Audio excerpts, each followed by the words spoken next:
Live. Live already. Live. We live now, innit?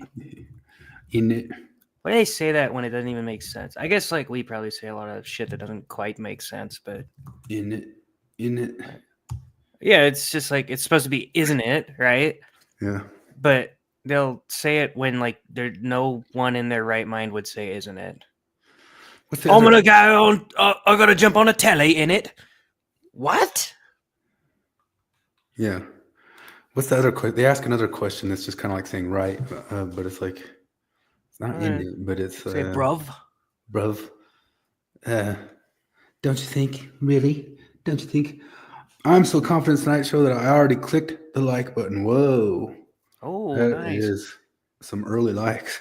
I did not think we would get a like that soon. Now the pressure's You on. I can't take it. I quit. you smashed that like button, didn't you? You just smashed it. Mm. Uh, So do I sound echoey? a tiny bit, but I think it's not a big Not the enough deal to worst. worry about. So I was gonna ask you something. Hey, who's the best? Who's the best live action Batman? Live action. Yeah. Adam West. It's got to be, if you're going with like the serious ones, it's got to be Michael Keaton.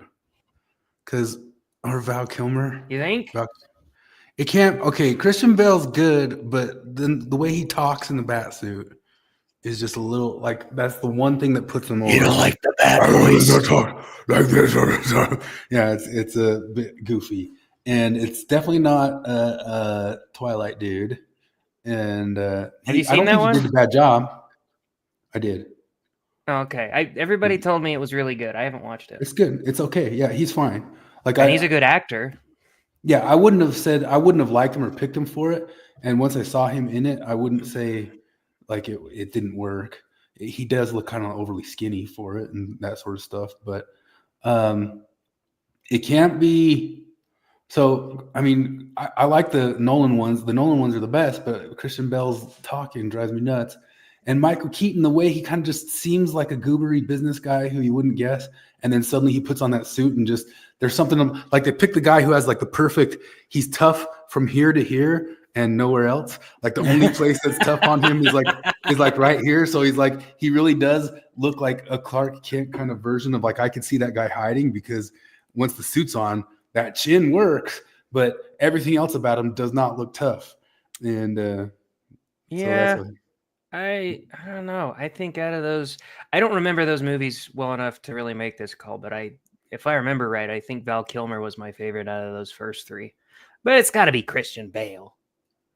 the Bell ones are the best. They're the best movies, and he's a good Bruce Wayne. I just don't like the voice. The voice drives me nuts. I like the voice when they're in fights. Like I love the part where the guy's like, "What's the difference between me and you?" And he goes, "I'm not wearing hockey pads." Like that's a badass line. It's pretty cool. And also, the voice is weird, but he was like the first superhero to figure it out. That felt realistic to me that finally because like Tobey Maguire has such a distinct voice that like when he talks to Mary Jane in the suit, she should just immediately go, Peter? Peter, what? You're Spider-Man? Oh shoot. I forgot I sound nasally indistinct.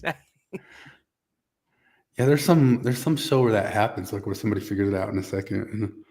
But I don't know. Everybody always jokes about the Clark Kent one, and that's obvious that people should figure it out. But in most cases, they should figure it out. The Daredevil, I get why they don't figure that one out. I know he's got the best disguise. He's got a disguise, plus he's actually blind, and that Yeah, I helps. know. That and did you watch those series? Daredevil? Yeah, I watched the first 2 seasons and I yeah, liked it a lot. those are good. Yeah, I heard the new one coming out is going to be Disneyfied. I'm sure it's gonna be Disneyfied. They had him in She-Hulk, and I never watched that, but everybody said that they ruined him. Sort of made him a little bitch, but they made Hulk a little bitch in that as well. They just hate. I'm never not gonna be shocked about how all these all these properties, these IPs are getting people in charge that are getting put in charge of them are people who just clearly, it's not just that they are meh toward they hate them. like the worst example is that that 1984 book I read with from Julia's perspective. It was put forward by Oh yeah. the Orwell estate. They wanted, and they had this idiot feminist write the book. And my God, that woman hates Winston so much. She fucking loathes him. In the book, he is like, he is stupid. He is cowardly. He can't get an erection. He has a kind of small. There's a lot of sex. Julia fucks everyone. And it's in every chapter. Of course, she fucks some women. She fantasizes about fucking Big Brother. She tries to fuck O'Brien, but he's the only one that turns her down. She is a whore. and all they ever do is shit on Winston. And she's so much more brave than him too, because she didn't give in Winston, like how Winston did, and said like he was getting tortured, and he's like, do it to Julia. It didn't happen to her because she's strong and brave. Yeah. Well, that kind of ties in nicely to the fact that I've been kind of pumping through all the Predators of the Predator series. And a while back, I watched all the Aliens. And it's kind of amazing to me, even kind of a little bit before wokeness, and then it went right through the middle of wokeness too, how shit it is. Like the first one's so good, and then they just cannot redo it. And it seems like it should be easy enough. And I wonder why they feel the need to go that crazy different than the first one. Like, why not pump out a few of them that are actually kind of pretty similar, and just keep going that way? Why do you always have to up the game? Why do you feel like they have to have the same hot take lines? Why can't you have a new hot take line? Like, why is there got to be a get to the chopper in every single one of them? Yeah. It doesn't make sense. And then, of course, they can't help themselves but say, well, now this one's going to star a woman, and this one's going to star an autistic kid, and this one's going to star. And it gets so worse and worse and worse. And it's actually kind of like a pretty good example of managerialism. I'll tell you one that pissed me off. Yeah. This one pissed me off bad. Did you hear that in Gladiator 2, they're going to cut Denzel's gay kiss? How did they take that out, man? That was the whole reason I was going to watch it. Yeah, I assumed it would be in there, and now they're messing with this. Although I guess that might make more sense. There is Risto says he'd watch the autistic kid one. There is an autistic kid one. It really is. It's Predators, and the autistic kid gets one of their masks and thinks it's a video game. So then he figures out how to tap into all the Predators technology through the mask video game. Go autistic kid. What's going on? Dale Gribble's here. Sweet. We're going to find out some truths about some conspiracy. Yeah, the autistic kid one. Yeah, they suck. It blows my mind because nowadays, like, you get like one little series of a show, and it's like 10 episodes, and you get like 4 seasons of 10 episodes. If you go back and watch the entire Alien saga or the entire Predator saga in a row, it's like watching one season today. Yeah. And that one season's Jack is shit. It's like that first episode was good, and by the third episode, it's fallen way off the rails. It's like you couldn't keep it together for 3 episodes. Whoa. I've never watched a single Predator movie, and the only Alien movie I watched was Prometheus, and I didn't know it was an Alien movie until after I watched it. Here's the problem with them, and I think this kind of goes in line with those I effing love science kids and all that sorts of stuff.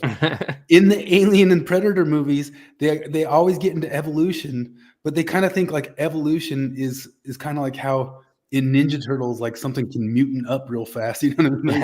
It evolved up yesterday. It evolved into something stronger last night. And you're like, that's not how evolution works, you know? I love science I forgot that this happened, but I saw a little clip for whatever reason on YouTube of the Michael Bay Ninja Turtles. And I don't know if I ever watched those, but there's Donatello's showing Leonardo like, look what I figured out.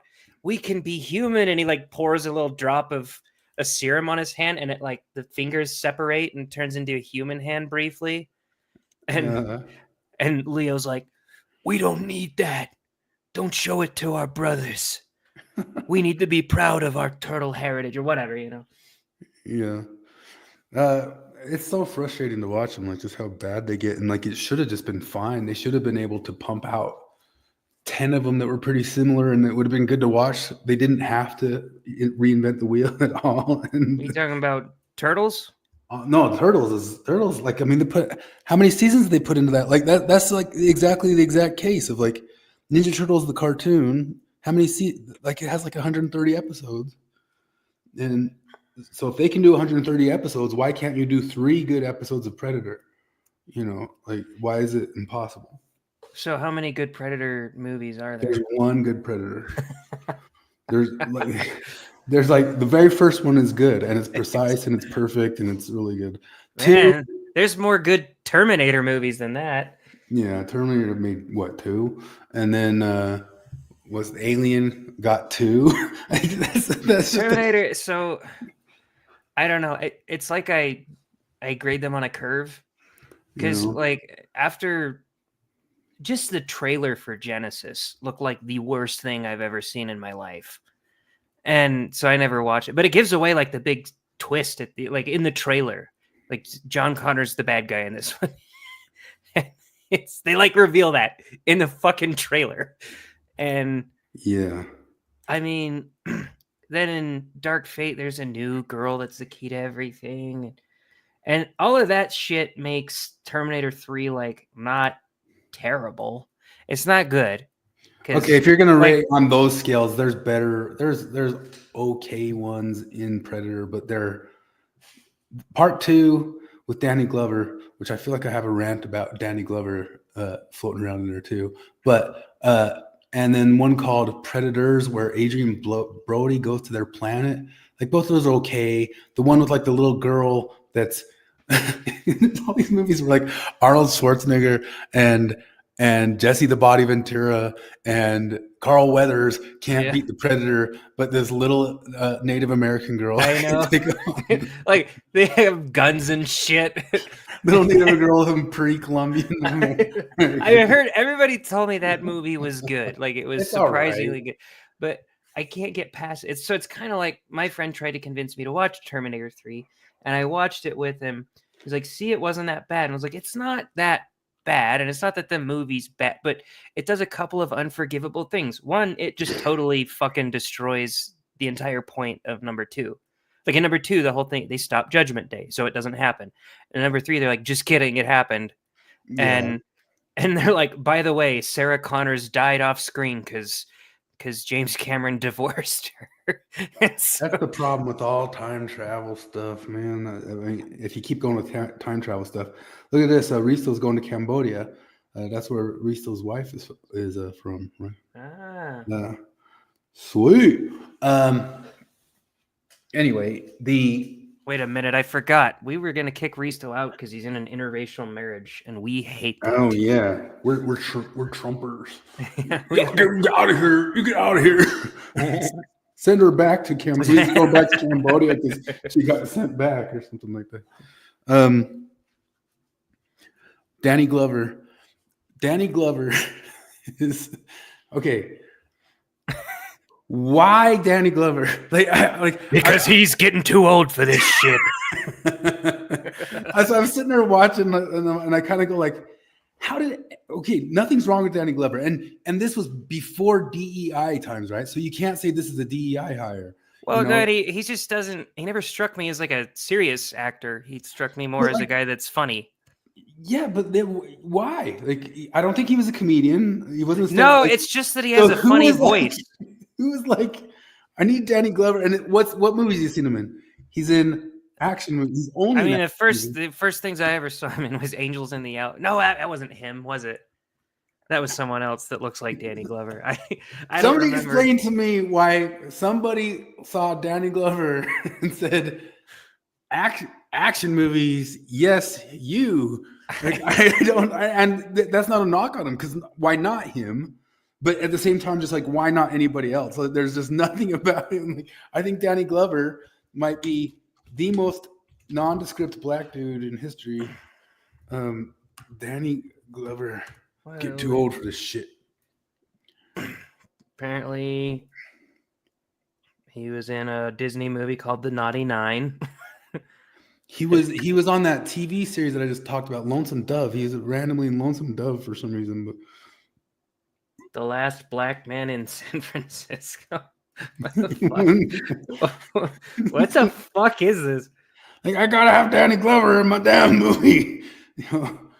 So Predator 1 is Jesse the Body, Carl Weathers, Arnold Schwarzenegger, a badass Native American dude who turned out to be like a Trumper, and I heard he got canceled.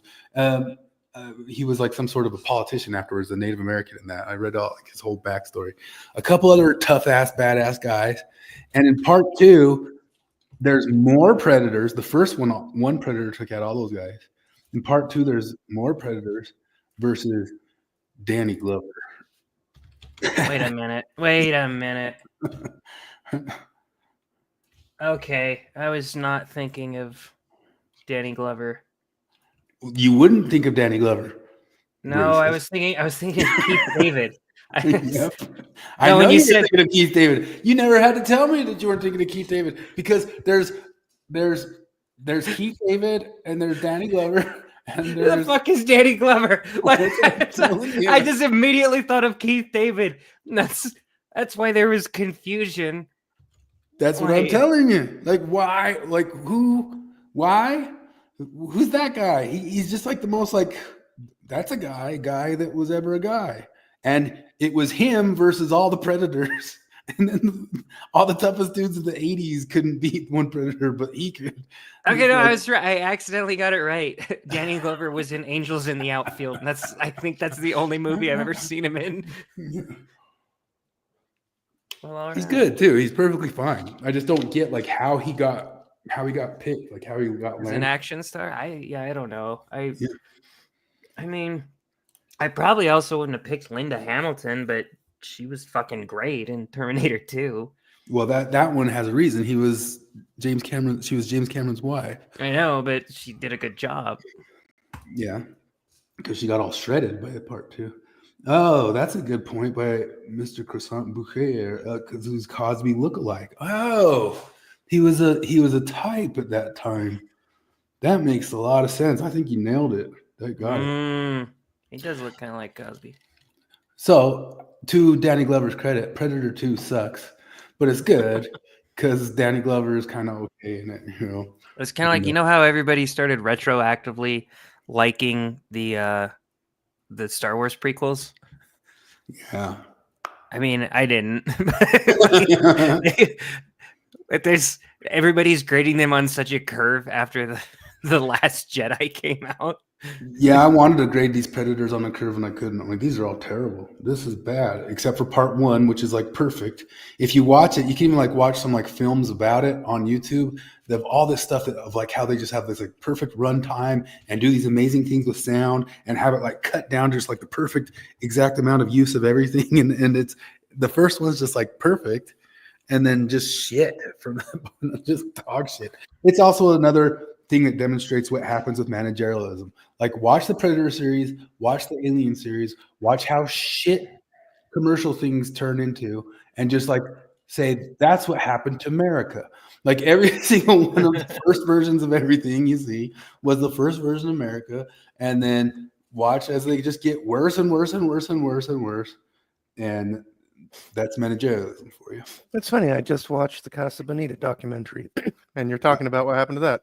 Casa That thing Bonita, started up as a brilliant idea, and then it took 20 years for it to go to shit. Then it got sold out to overseas corporatists who shit on it even harder than ever. And then it took they didn't somebody care with real heart. Yeah, no, that documentary I watched, the guy who first created it had real heart, real desire. Maybe they kind of like put it together just with duct tape and all that sorts of stuff. Yeah. And then later it took somebody who loved it to put it back together. But in the meantime, a bunch of managers and utilitarians turned it to shit for years. That's America. That's America. And you just voted out the managers, folks. But now it's fascism. Now we have a fascism. Yay! I don't know. I might prefer Mussolini to fucking Karen from HR. We don't even have trains to run on time here, so Yeah. Charles said, predators that when they introduced me to the word pussy, I immediately became the foulest mouthed teenager in kindergarten because my vegan older brother let me watch it with him. degenerate. Man, the 80s were the best. Degenerate. Okay, yeah. Here's something worse. Predators Part 2 has, what's the guy from The Mist? What's his name? He also played Punisher. I actually haven't even seen Predator. This whole conversation, I've been like, I've seen bits of it on Saturday TV. Very good. All the rest of them are horrible. But The Mist. You know, I seem to remember thinking Terminator Salvation wasn't terrible either, but I also fell asleep halfway through it and never went back to finish it. It can't be great, but it wasn't offensively bad like Genesis or Dark Fate.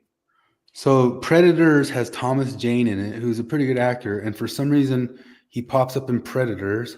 So does like Key from Key and Peele and Olivia Munn.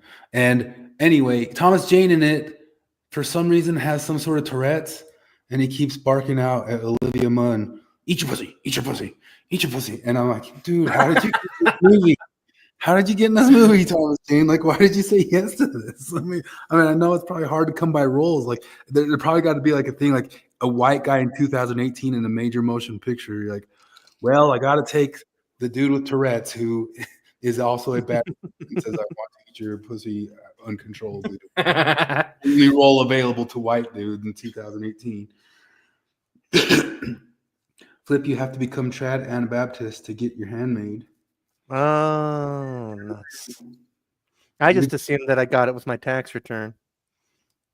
Are you making a joke? We don't take kind of joke around here, like stuff like your body, my choice type stuff. That's So like inappropriate.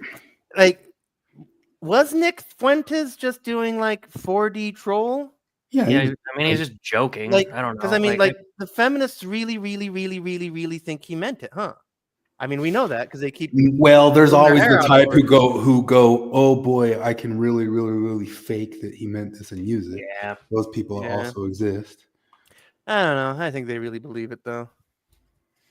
Yeah, there's a lot of them that do. I mean, there's like you get your Maven types who like she's hell bent on convincing herself that that the only reason somebody might be pro-life is because they want to control women's bodies, and so it's like bearing a testimony every day. It's that Dallin H. Hoax thing where he's like, testimony is found in the consistent bearing of that testimony. Like if you just say the thing over and over and over and over, eventually you start to believe it. And you can see her like desperately trying to hang on to that.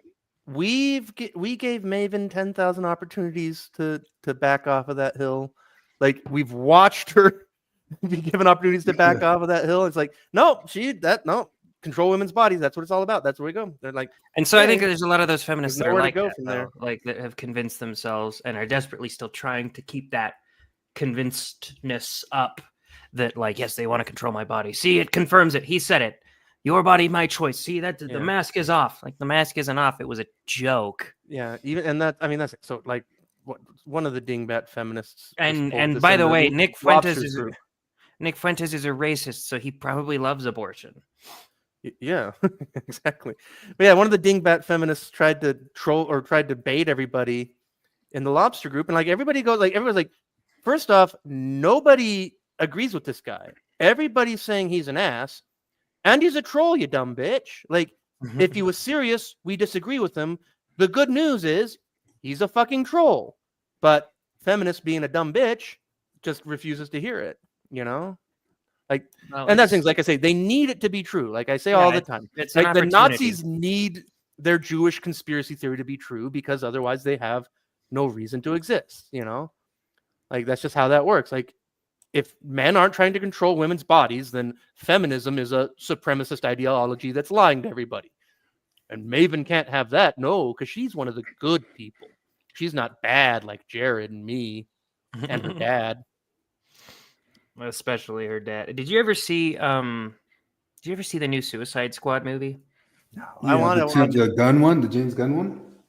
Is that the one with the John Cena one? Yeah. Yeah, that was The pretty decent one. Yeah, that one was pretty decent. But there's that character, Polka Dot Man, good. and he's got that virus, right, where these polka dots expel from him, but they're also like really dangerous, so he can shoot them at people. He's an absurd character. And they ask him at one point, like, where'd you get your powers from? And he said, my mom experimented on me and all of my siblings because she wanted to have a superhero kid.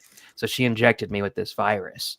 And they're like, oh, wow, that's crazy. So he has like these huge mom issues. And at some point near the end of the movie, they're like, all right, it's your time to shine. And it pans over to him, but you see it from his eyes, right?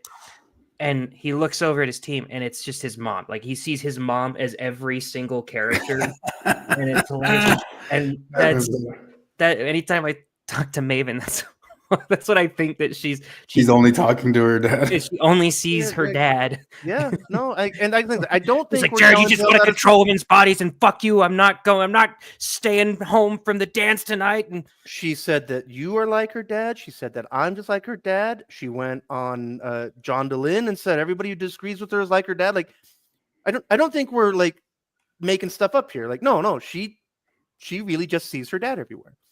And she's like, she even says she's motivated by her hatred of her dad. Like, somewhere we got that. I know we showed it on a previous episode, but we got a screenshot of her. Oh yeah, saying exactly that. Like, well, there you go. Well, but again, like, because we always talk about Maven just because she's part of the circle we're in, but like Maven, like nothing that Maven says is original to Maven. Not any of it. She is a feminist NPC.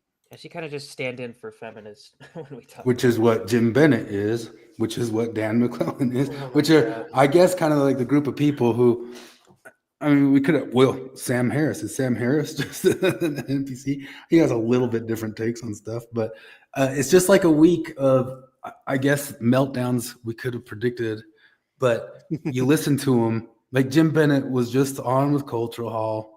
And oh my Lord, it's just like 2 hours of being incorrect about everything. But you know, at least he's right about Mormonism. I just can't even, I don't know. We'll listen to it and stuff. And then McClellan, and a bunch of it is just kind of repeating NPC talking points. Like, as you say, like you just hear the same things on each one of them. They say this, you know, this guy's now a convicted rapist. He's a convicted felon. He's a convicted. There's just the stuff that they just like have on serial. He's a serial rapist. Mm-hmm. On the basis that E.G. Carroll lady is pretty trustworthy, I'd say. The closest thing he's got is the civil case where the judge says a rape did not happen. That's Dan McClellan's proof. But you Trump have is a serial rapist. No, Jim Bennett said that judge did say that it happened. Oh, did he? Yeah, he did say that. Did anybody community notes him live on the air? God, I wish. That would be great. But no, this is the thing is like again, like, because I heard you guys earlier talking about 1984, but like I remember when I was a kid, I was like, wow, it's so scary. What, like, how could we ever get to a place where people are capable of being like that? I'm like, oh wait, here we are. Jim Bennett. I mean, like just do that, but I mean, even the fine people thing. Like, countless people told me I heard him say it. They look me in the eyes and say, I heard him say it. They're still repeating it now. It's all still repeated. And literally nobody ever heard him say that. Ever, once, ever. But they remember it. It's real. I mean, Obama even said it just like a week ago. Mm-hmm. Obama was saying it. And I was like, actually. Obama repeated it? Oh, he repeated it right before the election. Right before the election, he repeated that shit. And there was a lot of people that were like, dude, I voted you. Man, I lost a lot of respect for you. And because at some point you're like, I know that the normal person I'm dealing with has heard it repeated so many times that they just assume that it's true, because I guess why wouldn't you? And so I give them a little bit of leeway and stuff like that. But Obama knows he's lying. He knows he's lying. And so do all of the journalists. And they keep doing it. Yeah, but I mean, the thing is, Obama knew he was lying when he went on live TV, and he knew that in order to get Affordable Care Act over the line, people were really concerned about keeping their doctor. And so he said, if you like your doctor, you can keep your doctor. And everybody went, that's a relief. And as it came out later, he was lying. He knew he was lying, but he got the bill passed. And then it didn't matter that he lied to get the bill passed. And all of the Democrats just pretend like that never happened. It was a good lie. It was good that he lied. Deal. It's good that he lied. That was the right kind of lie. Well, it was good that they lied about the Hunter Biden laptop because it kept Trump out of office in 2020. Oh, hi, Sam Harris. I didn't know you were in the chat. Oh, God. I didn't watch that thing. Do I need to? It sounds. Is it cathartic? Dave Smith, yeah, he does kind of rip them apart, but it just basically says what it is, which unfortunately, something drives us nuts so bad, but it's just true. He says your whole entire podcast there was just the argument from authority fallacy. That's all it was. That's all it was. The whole entire thing was like, there's experts and you should have listened to experts, not Dave Smith, not that sorts of stuff. But here, I guess I'll pull up some of it. Hold on. I got it right here. It wasn't quite as cathartic as the Chris Cuomo one. Yeah. That was one of the most amazing things I've seen in a decade. Did I watch that? Oh, it was amazing. Yeah. Well, because I was excited. He held his toes to the fire on the. I was excited to watch Tucker Carlson talk with Chris Cuomo, but Tucker Carlson dropped a fucking ball on that one. Like they were just palling around, and Chris Cuomo was like, "I feel like you went after me a lot harder than other people. Why did you do that?" And Tucker's like, "I don't know. What? High five. What the hell are you talking about?" And Dave Smith just destroyed him. Yeah, just held his feet to the fire of all the stuff that he'd said and made him repeat it. He just didn't let him gaslight him that I didn't say this or didn't do that, It's pretty good. Sam, there are some clues. The concrete pressed against your face. That's a clue. And I know you're sitting there and trying to convince yourself that, in fact, I'm not down and the entire earth has shifted to move the concrete up to my face. But I'm telling you, dude, you're down. Was he at least dignified enough to state your name, unlike the Wall Street Journal or Ben Shapiro? Yes, he did not go the Ben Shapiro Wall Street Journal route. He actually uttered my name into the ether, and in a way, I respect that he did that. But also in a way, now I have to eviscerate you. You said my name. That's the rules. And it is funny because I have such a weakness for this. But I just don't. It's my own brand of libertarian autism or whatever. I'm only a day walker after all. I'm half one of them, and so I can't stand bad arguments, and I want to tear apart bad arguments when I see them, especially when they're directed at me. And it's funny though because I tweeted. Like, I don't even have to waste my time on this, right? It's Sam Harris. He's been totally discredited. Like, everybody knows this at this point. And then a bunch of people were like, yeah, don't even waste your time. And then I saw one person tweeted, you go, nah, tear him apart. And I was like, the people have spoken. The people have spoken. That one guy, he represents the will of the people. And so, yeah, let's do it. All right, let's just jump in. And here we can play the clip. This is what Sam Harris had to say about me on a show the other day. Who have some professional scruples and reputations to protect among people who actually know something about medical science. RFK Jr. has none of that. He's just a cowboy taking shots at the establishment. The Joe Rogan podcast is not a substitute for the Wall Street Journal or the Kennedy School at Harvard. It is simply not progress to have a comedian like Dave Smith, who's apparently done his own research, interviewed about the history of the Middle East or the war in Ukraine like he's the next Henry Kissinger. All of this free access to information is making us dumber. Oh, all right. So hold on. Let me give this a shot because there's really only one way to respond to Sam Harris. So let me just hold on. Let me get in my zone for a second here. Okay. You see, emotional thinking can lead to errors. And so we must only rely on rational thought, where we look at objective reality and do our best to deduce what is true objectively. You see, only when a critical thinker examines an issue can we understand on a deeper level what's really going on here. And that is our responsibility. And only then, when you start to look at the world rationally, will you recognize that Sam Harris's entire argument is what we would classify as a logical fallacy. It's known as an appeal to authority. Literally, a logical fallacy. You'll notice Sam has said nothing about any of the content of my arguments about Ukraine or Israel. He is not pointing out a flaw in my logic. He is simply saying that I am not the Wall Street Journal or Henry Kissinger, and therefore we're dumber for listening to me. Does that get through? Does that get through to you, Sam Harris? No, I'm not Henry Kissinger, the fucking war criminal. Okay, that was his appeal to authority, was Henry Kissinger. He's like, I don't even know where he pulled that one out. Listen, nobody, myself or Joe Rogan included, is claiming that we are a substitute for the Wall Street Journal. We're certainly not claiming to be responsible for the slaughter of millions of Vietnamese people like Henry Kissinger. You brought up something like Jimmy Dore's joke later that I thought was pretty funny. Where he said, yeah, Jimmy Dore's joke was funny about the about COVID. Let me see. That's where my name comes from today. That the Wall Street Journal, when they quoted Dave Smith, they didn't use his name. They referred to him as one MAGA acolyte. Yeah, they don't want to like say who it is. Yeah. But an acolyte, like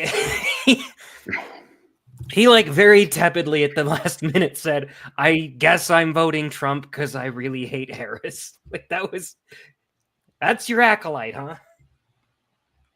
Here, let's listen to this. I don't know if it's Jimmy Dore has the goddamn best bit on this. It's so funny. Do you know the bit I'm talking about, Rob? On the do your own research stuff? Dude, I'll send it to you after the show. You know what, Natalie? Could you just look that up? If you just put it into Twitter, go Jimmy Dore, do your own research. This is an excellent joke. God, I love it. But this idea of like, oh, you're a comedian who does your own research, and you're like, you say that as if it's a pejorative, like that's an insult to do research.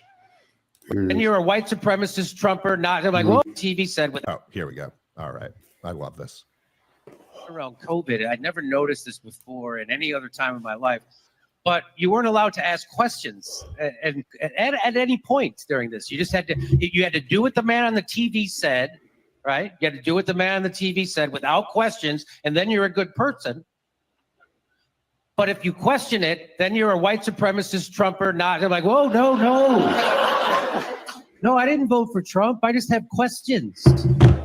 Jimmy, only dumb people ask questions. Isn't that weird?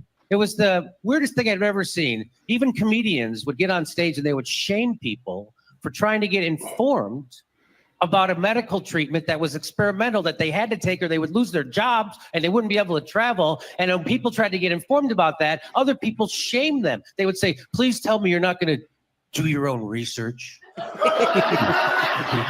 You've heard people say that. Please don't do your own research. You know, before COVID, doing your own research used to be called reading. Yeah. Jimmy Dore. He's a funny mixed bag. Like he's weird nuts to me because like he's left of the left in so many ways, and like it's just weird because he's so clear-eyed about so many things, but he's still completely retarded about police in Israel. He is just like those are his blind spots, are cops in Israel. He is just fucking backward on that. But everywhere else, like it's amazing to hear somebody who's left of Democrats calling it out like that.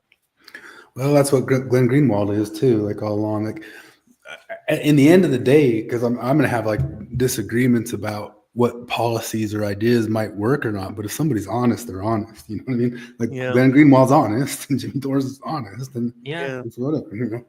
I notice those are the ones that I listen to the most, or the ones that I'm like, I'm pretty sure you're at least telling me what you think. Yeah. Like, Yeah. like even Mark Dice, he is like as conservative as you could possibly be, but I think he's telling me what he thinks.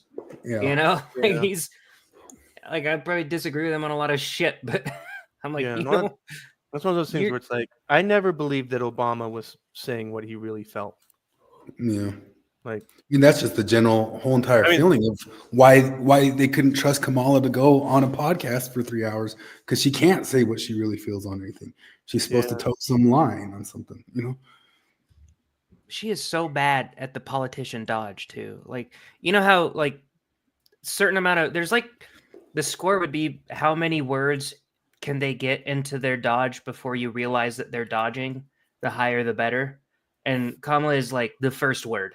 It's like if you're really talented at it, if you're like a Mitch McConnell, you know, you get into your dodge, you can get like a full paragraph in before people are like, wait a minute, he's not even answering the question.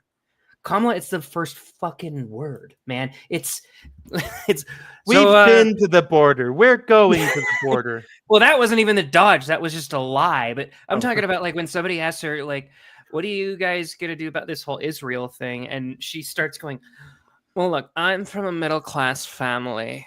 Like, what the fuck are you saying? I guarantee that was like some sort of a group put together thing. It's the same thing we talked about the managerialism earlier. The reason all those predators suck is because they weren't written by a person later. It's because they were written by a boardroom later, and that's why they suck. And Kamala, I even said it before. I kind of feel bad for her because I know I can't talk with a boardroom in my head. You know what I mean? I can't talk that way, you know? And she had a boardroom of other people in her head. She wasn't her own person. And that's always been people's problem with, like, not always, because I don't really know when you could say for sure the Democratic side was fully taken over by managerialism. And at some point or another, the Republican side was just as bad. And Trump, as imperfect as he is he's just the holy hand grenade of Antioch. That's all he is. He's just a big fart who doesn't play the game right or well, and that's what people like about him. And it sends Jim Bennett into hysterics. And he's not a mechanic that's gonna come in and like fix the machine, but he is a wrench in the machine. Like he's fucking up the machine, and most of it's due to his ego. You know, like the machine like called him gay or something. I am not gay. I pull so much pussy. I'm gonna show you, machine. I walk into a room and like, damn, he gets a lot of pussy. Well, stuff like Jim Bennett like wails like, we used to have a Mitt Romney. Well, first off, Trump's a rejection of Mitt Romney. Like, so many people think Mitt Romney is exactly what we're talking about. Just the fakest, most politician person who's done just as much to take people's livelihoods away for his own wealth and profiteering through the Ukraine and war hawking and all that sorts of stuff. But all that aside, if he was the decent person, they talked about him just like they talk about Trump. And so that's the point. You cry wolf, you cry wolf, you cry wolf, you get the wolf. You know, that's all there is to it. You know, but and listening to Sam Harris talk, it's like the amount of trust you would have to have in every institution to say the things that he says. Like shit about, like, this is years old, but him talking about his arguments, his pro-torture arguments. Do you know how much fucking trust you would have to have in a system to say, yes, you can torture. You can decide when people can be tortured. Because if you ask me, like, if somebody kidnapped your daughter and he wasn't telling you where she is, would you torture him? I'd be, well, fuck yeah. Like, if I know this guy kidnapped my daughter, of course, and I'm in an emotional state, and but I'm going to get it out of him. But that's not like the situation. You're mostly just kidnapping people. And it, not even to mention that it doesn't fucking work. I mean, you take me, you waterboard me for 5 minutes. I guarantee I'll tell you that I did fucking 9/11. Did you ever see the Christopher Hitchens getting waterboarded? No. Yeah, he did it. He did it because there was somebody who he said lasted 0.3 seconds. Did he really?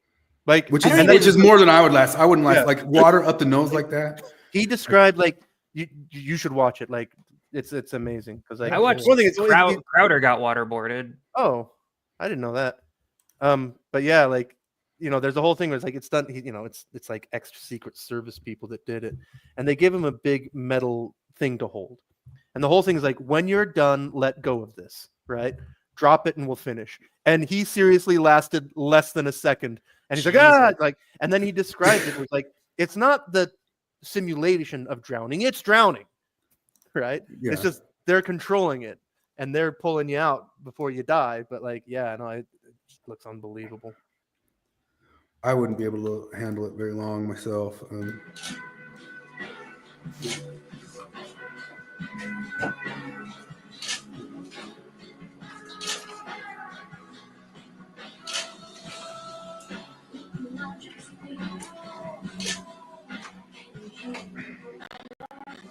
Oh, you play that terrible music.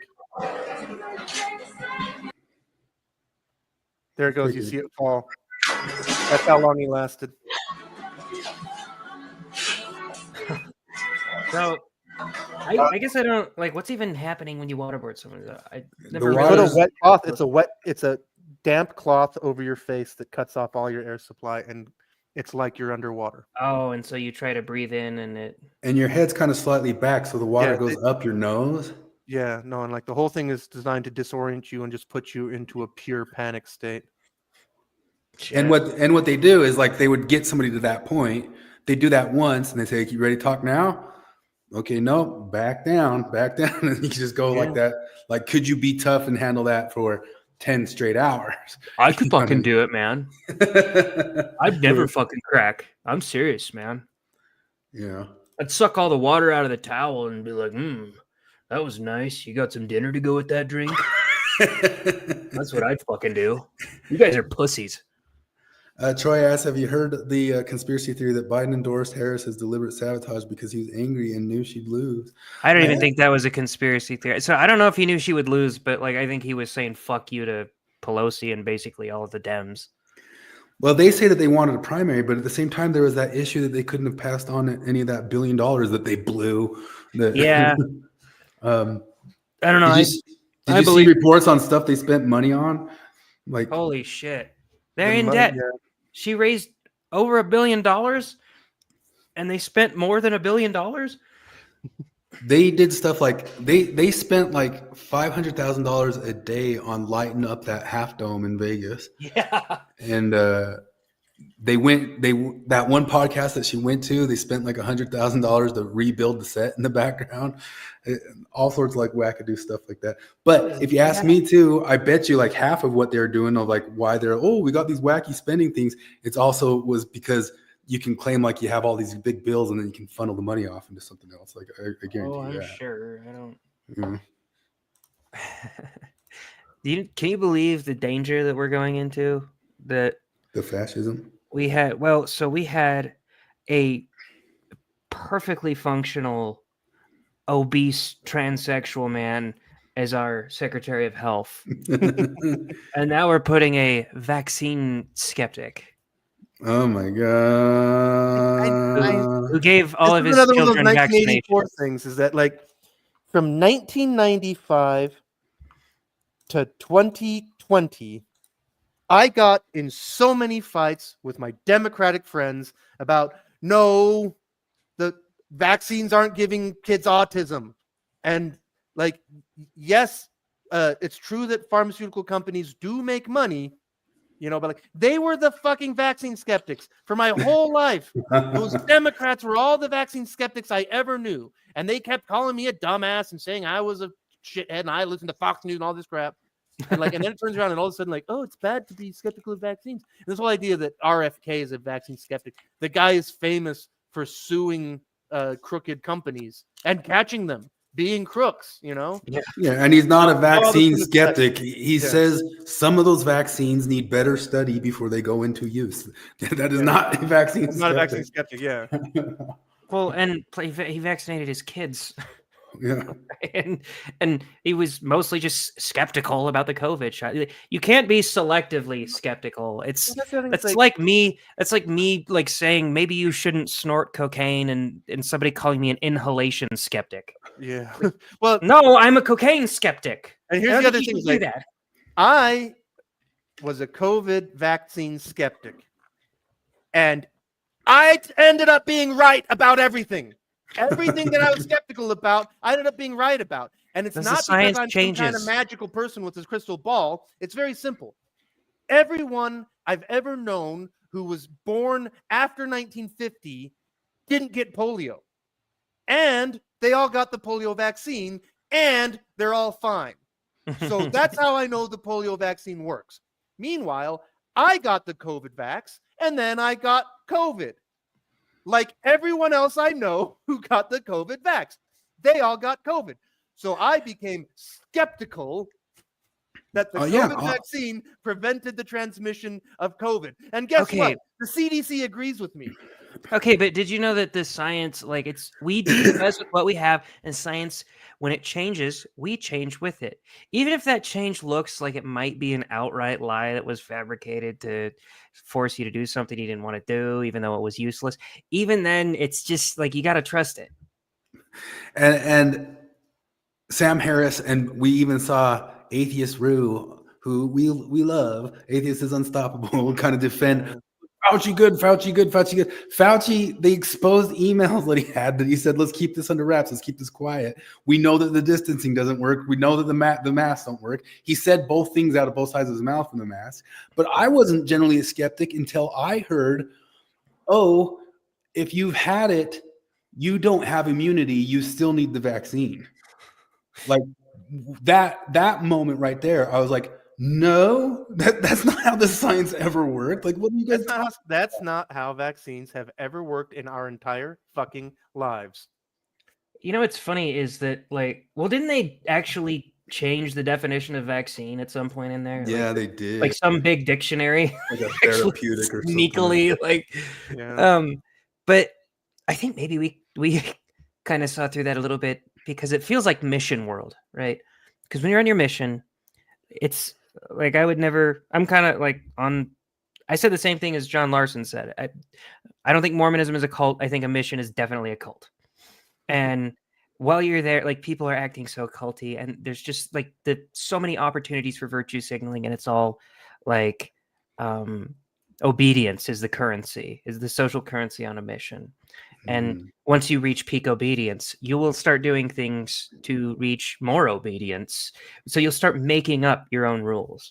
Like, oh, my rule is that I wake up a half hour early so I can pray.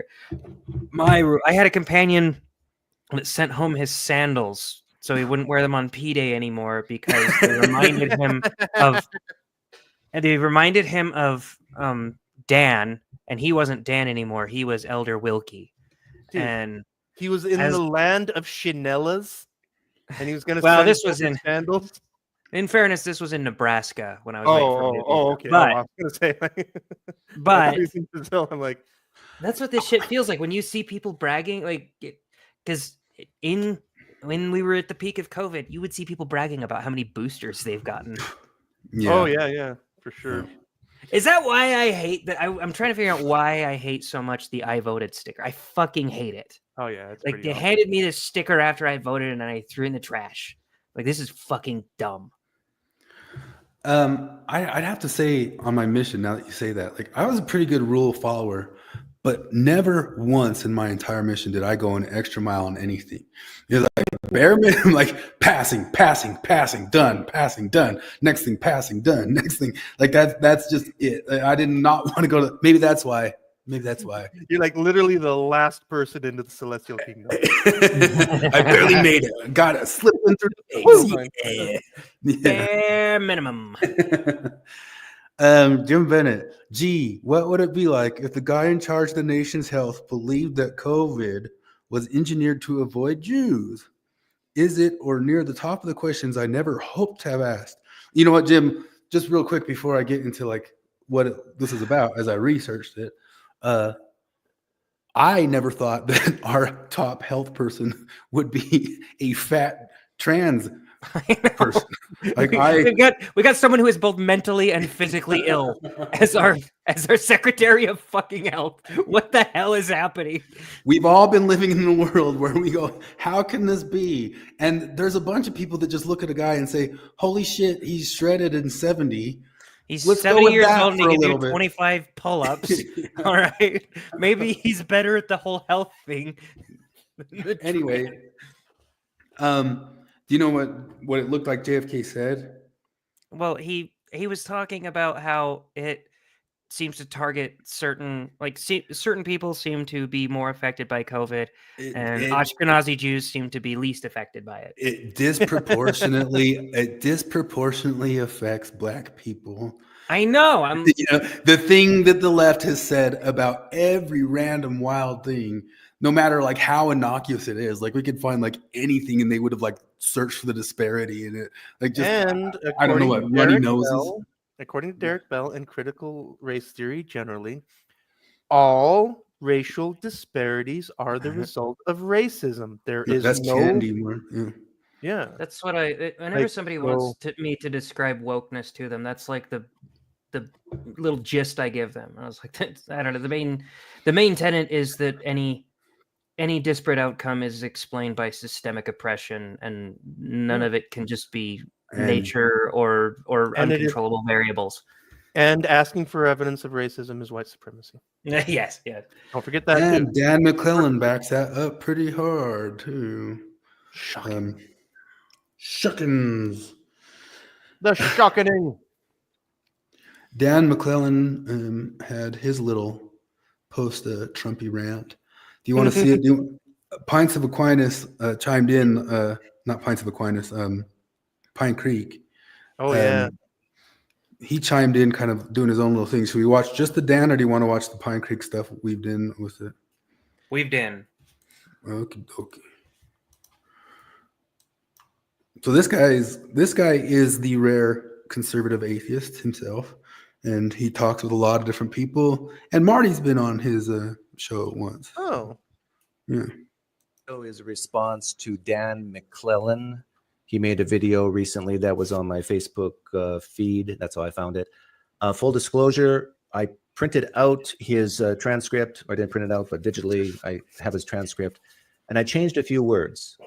And we're going to see what this sounds like as a critique of his video. Hey everybody, I'm Dan McClellan. I'm a scholar of the Bible and religion, and I wanted to follow. Once again, there's scholars all over. How many people do we watch? Like we watch hundreds of different people for like our general stuff. Mm-hmm. How many of them are PhDs? Like many of them. How many of them repeat in every single video? their every single video. Colin Wright, Brett Weinstein, Heather Haying, Jordan Peterson, like they only ever bring up their credentials when somebody asks them about them, or like somebody else will usually bring, like with Colin Wright, he's in an argument with that psychologist, and like, so first of all, I'm a psychologist. I'm not sure what you know about this, and then the Billboard guy or whatever his name was, Billboard Chris was like, well, he's a PhD in biology. Like that's the only time I hear it. You know, it's not. But with McClellan, I hear it maybe 3 times per 2-minute video that he puts out. One with Colin Wright went viral. He was at like some Capitol or something, and some people were debating and saying, "You're not a biologist." He goes, "Yes, I am." And it went real viral. That's pretty funny because it's just it shows the mindset that. Like a thing that you say would preclude you from being a biologist. Like I know that he's not a biologist because he's not saying the thing.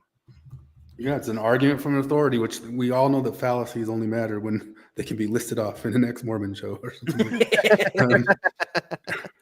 Well, I don't even remember what it was like in the Kathy Newman, Jordan Peterson thing. Like, I don't even remember what she says, but she's like, you know, he answers. What you're saying is, so like, well, no, but like, because you know, because he's talking about like, you know, like women are unhappy dating weak men, and she's like, well, how dare you say this? He's like, I'm a clinical psychologist. Like, what do you think I fucking do? I know the literature. I know the data and literature very well. Like, human happiness is literally everything I do. You know, like, but like just everything is like, well, why do you even care? Why do you have interest in the thing that everyone talks about? I'm due to watch that through again. I usually watch that debate or that interview like once a year. Yeah. No, like every once in a while, it's like watching the Young Turks react to the 2016 election. It's just something I got to do Yeah. yearly. And that one was great because there were so many perfect parts in it. Like, it might have been the dumbest thing anyone's ever said when she said, why does your right to free speech trump a trans person's right to not feel to not be offended? What? No, he answered that so much better than I would have, because I would have maybe like punched her in the mouth or something. I think that's what I would have. It's like, bitch, give back all your fucking money you ever made in your fucking life as a fucking journalist, you goddamn moron. Like, how dare you? But that thing's like, and I remember like I brought that up to my sister, and like all I said is like, have you heard of this Jordan Peterson guy? And she just fucking shut me down already. And like I just wanted to talk to her, like, just no, watch the Kathy Newman thing and watch the bad journalism happening. And I never even got that far. And then I found out my mom asked me why I hate men. And then my dad asked me why I'm listening to Nazis. It's just like, oh, okay. Like for a second there, because like my sister has a degree in journalism. And that was back when I thought like, oh, maybe like, no, she's like, she still has like journalistic principles that she held back on. And then I was like, oh, no, she doesn't. Nope, not at all. Like, yeah, she's a regular Kathy Newman. That's what she learned in journalism school. Risto says Pine Creek is good at debating randos, and Troy says I'm starting to get a man crush on Risto because of his comments. No homo. No homo is homophobic. Risto's like the king of like forward sarcasm. Not like, I mean, 4 words, like 4-worded answers that are like sarcastic, or the king of like getting people to talk to him that would normally hate him. Yeah. I don't know. When he got Maven to totally say like, yeah, abort the retards. That was that's true. That's great. That was such a perfect little moment. I love that so much. Yeah, that's why I brought up that thing of like if she gets some abortion, we'll get these gang members off the street. Did you look at that video? No. You didn't watch my video? Oh wait, did I? I don't. I see so many things in the day. Hold on, let me pull it up. This might be too far back there. Here you go. That's gonna be on YouTube because Facebook. Like somebody, bro. I don't care. I am from the street and gang, bitch. Because I am from the same street. You are not from the streets. Yes, I am. Because I am about that life, you. Shut the fuck up. I'm about that life.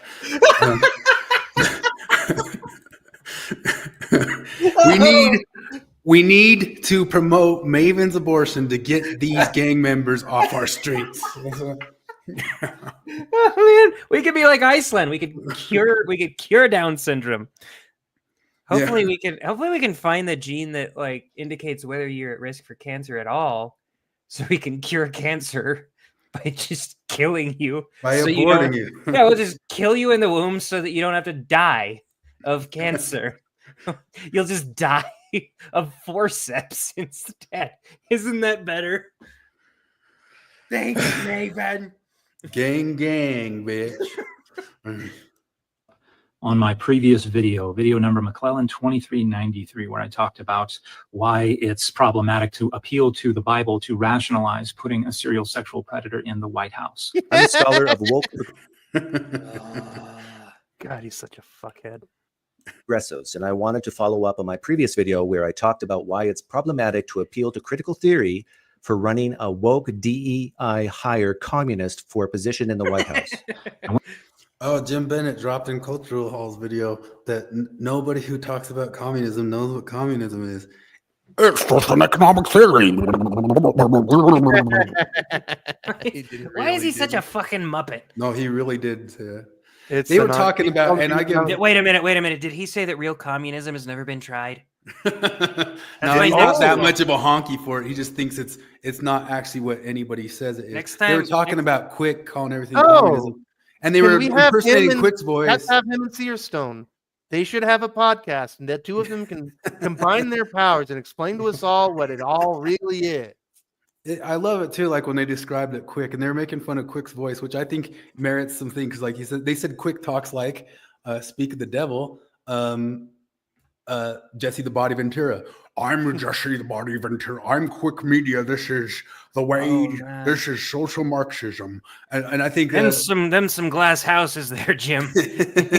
But Jim Bennett talks like, yeah. What I mean, what? I don't know. It's so you know that like. It's like Richard Nixon on The Simpsons. Richard Nixon on The Simpsons. I'm thinking of Sam the Eagle on. Oh yeah. So Sam the Eagle combined with Beaker, and he's drunk. That's Jim Bennett's, and he has Nixon's jowls. That's. and he reacts that way to any sort of boomer truth. I want to pause real quick and say, if when I said put a serial sexual predator in the White House, if when I said run a woke DEI hire communist for but I was gonna say, as Jim Bennett explained, that nobody knows what Marxism is. It's just an economic theory. And Cultural Hall, you were agreeing with them. I hate to tell you guys, Quick knows way more about it than you know.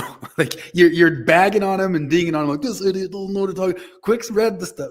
Quick is well read in it, and you aren't. Like so that's like embarrassing. You know, I'm not saying like Quick's exactly right about like everything on the planet. Obviously, he's a born believer, but he's right. Like he has studied Marxism more than Jim Bennett has. Yeah. Jim Bennett hasn't read any Marxism. You know? Jim Bennett's too busy reading tweets while he's sitting behind the prophet of God and telling Chris to eat his mother's ass. A position in the White House. You had alarm bells going off in your head, and you immediately either felt that intuitive pinch or started coming up with objections or arguments against. We laughed like we went, like, what's that? Wait a minute. One? He's just describing. He's like, if somebody told you that your dad was a serial rapist, that's how you would react, and it would be reasonable to react that way. If you're fallacying, when you do that, you're fallacier. I'll phallus as much as I want. Oh. I'm just saying he's describing a perfectly rational reaction to if you hear a dude constantly accused of the worst things possible, and like.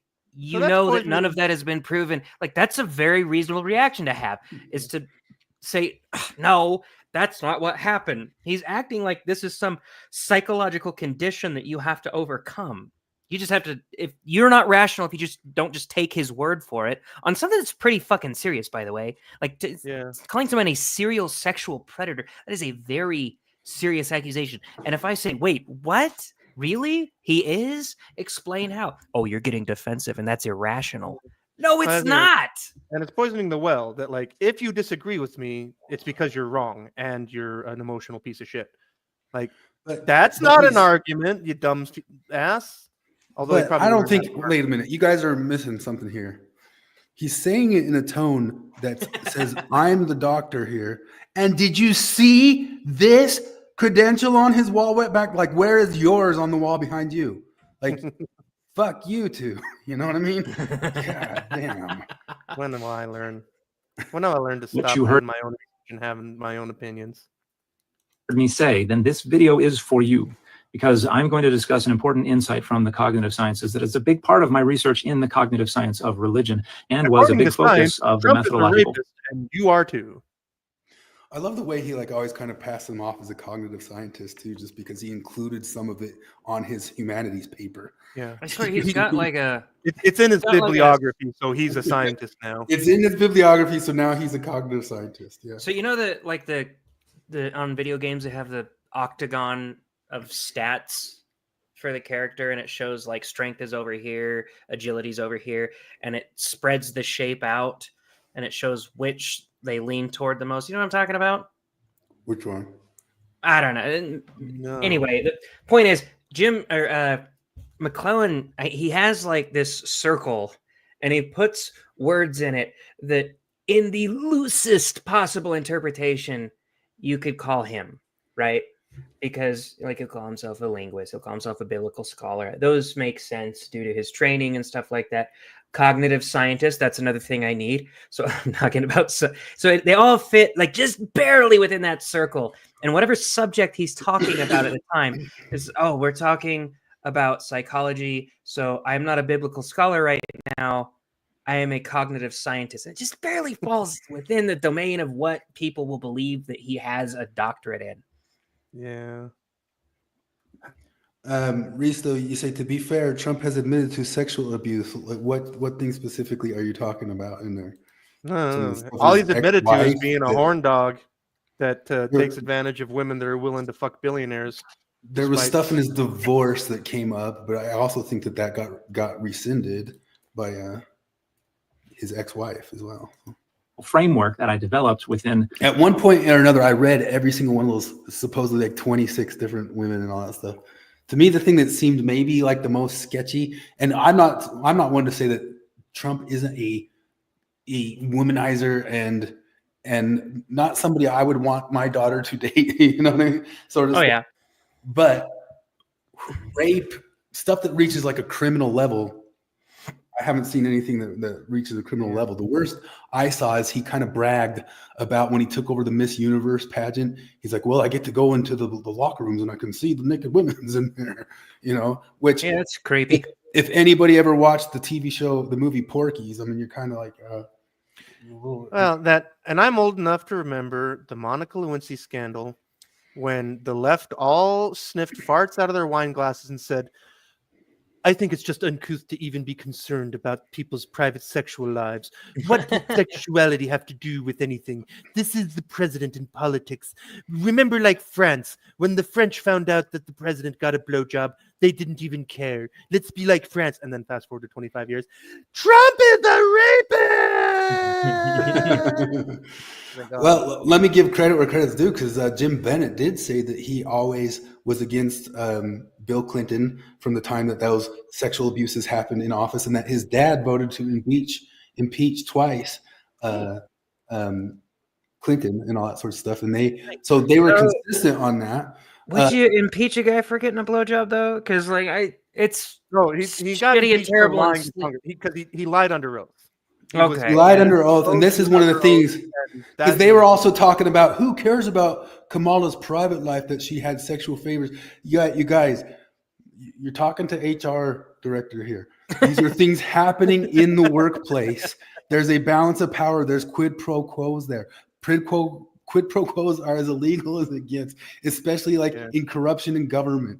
The quid pro quos, Kamala's blowjobs with Willie, whatever his name, isn't just, well, they're just in a relationship. She got appointments that nobody else would have gotten because she was having sexual relations with the mayor. You know, if I just had this thought, like, how many other Monica Lewinskys are out there that rather than being exposed and becoming a gigantic fucking scandal, just they're judges now, or they have high-paying jobs as directors of government departments, or God knows what. Like, because that's things like that's the other way that could have gone, is that like nobody found out about the blowjob, and she just gets an appointment to a big job that she's underqualified for, and that's how that goes. Yeah, there's a parallel universe. There's a parallel universe somewhere out there where nobody found out, and Monica Lewinsky was like the Secretary of State for 8 years or something. Yeah, exactly. That's what I'm saying. Yeah, I think there's probably 10 million of those. I mean, there's Kamala Harris. Kamala Harris blew her way into a big job. We know that. The 1984 thing. Does the left really not even care about the allegation that is well-founded that Kamala sex affaired her way into her job? Like, because that's not like just crazy speculation. Like, she did date that guy, right? She did get the job, right? Like, am I nuts? No, yeah, she got the job. She got appointed. She got multiple appointments. There's a guy, I can't remember his name. They had a sexual affair, right? Like, yeah, there's two different people who went through the history of Kamala Harris and her appointments in California with Tucker Carlson. One of them was that lady she's like an Indian woman. She's really good, and she's in California forever. Can't remember her name. She's a lawyer. She had a lot of history with Kamala Harris, and another guy, and her appointments were multiple bullshit. She got appointed to these DA jobs that she like had to show up like once or twice a week to get like hundreds and hundreds of thousands of dollars and type stuff. And everybody knew, the people who knew her back in the day knew that she was an appointment for some horseshit position because she was screwing the mayor, dude. Risto mentions the grab by the pee thing, and that tape. I think that tape is a bit dubious. I mean, I get if people don't like it, but number one, he says they let you grab him by the pussy. He specifically shows consent. But beyond that, too, is fucking care about his consent. In context, if you listen to his commentary before that, he was talking with a guy about how he fouled out completely with a woman. Like, I went and I was trying to hit on this woman and I fouled out. I fouled out like a bitch. I'm such a bitch. I didn't get her. But I tell you what, these women, oh, they love you. They love you. They let you grab them by the pussy or something like that. If you're rich, they let you grab them by the pussy. Yeah. And then Kwaku, like when you're talking about it, model, they'll let you do that too. He doesn't even have to be rich. And he knows that he can grab by the pussy if he wants. But it sounded also like in the moment he was winking about how, yeah, I don't ever foul out with women. I get whatever I want. No, and he was just saying I foul out with women. Like he was joking about. No, see, I'd say it's like something that's distasteful. I don't like it. Right? I don't. Yeah. It's not what they're saying it is. He's not saying that he's just finger banging women against their consent or whatever. I would love for him to be.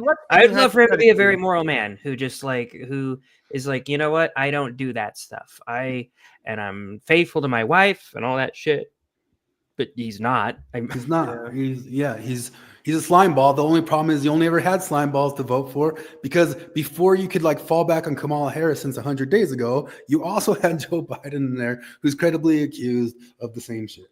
And it didn't go to court. It didn't go to court. It didn't get sent to some court in Austin, Texas, or I guess Austin would be kind of liberal. It's got to be in some part of Texas where they wind up a bunch of people against him and get them to pass some sort of civil thing saying that he was guilty of rape for sure because of that.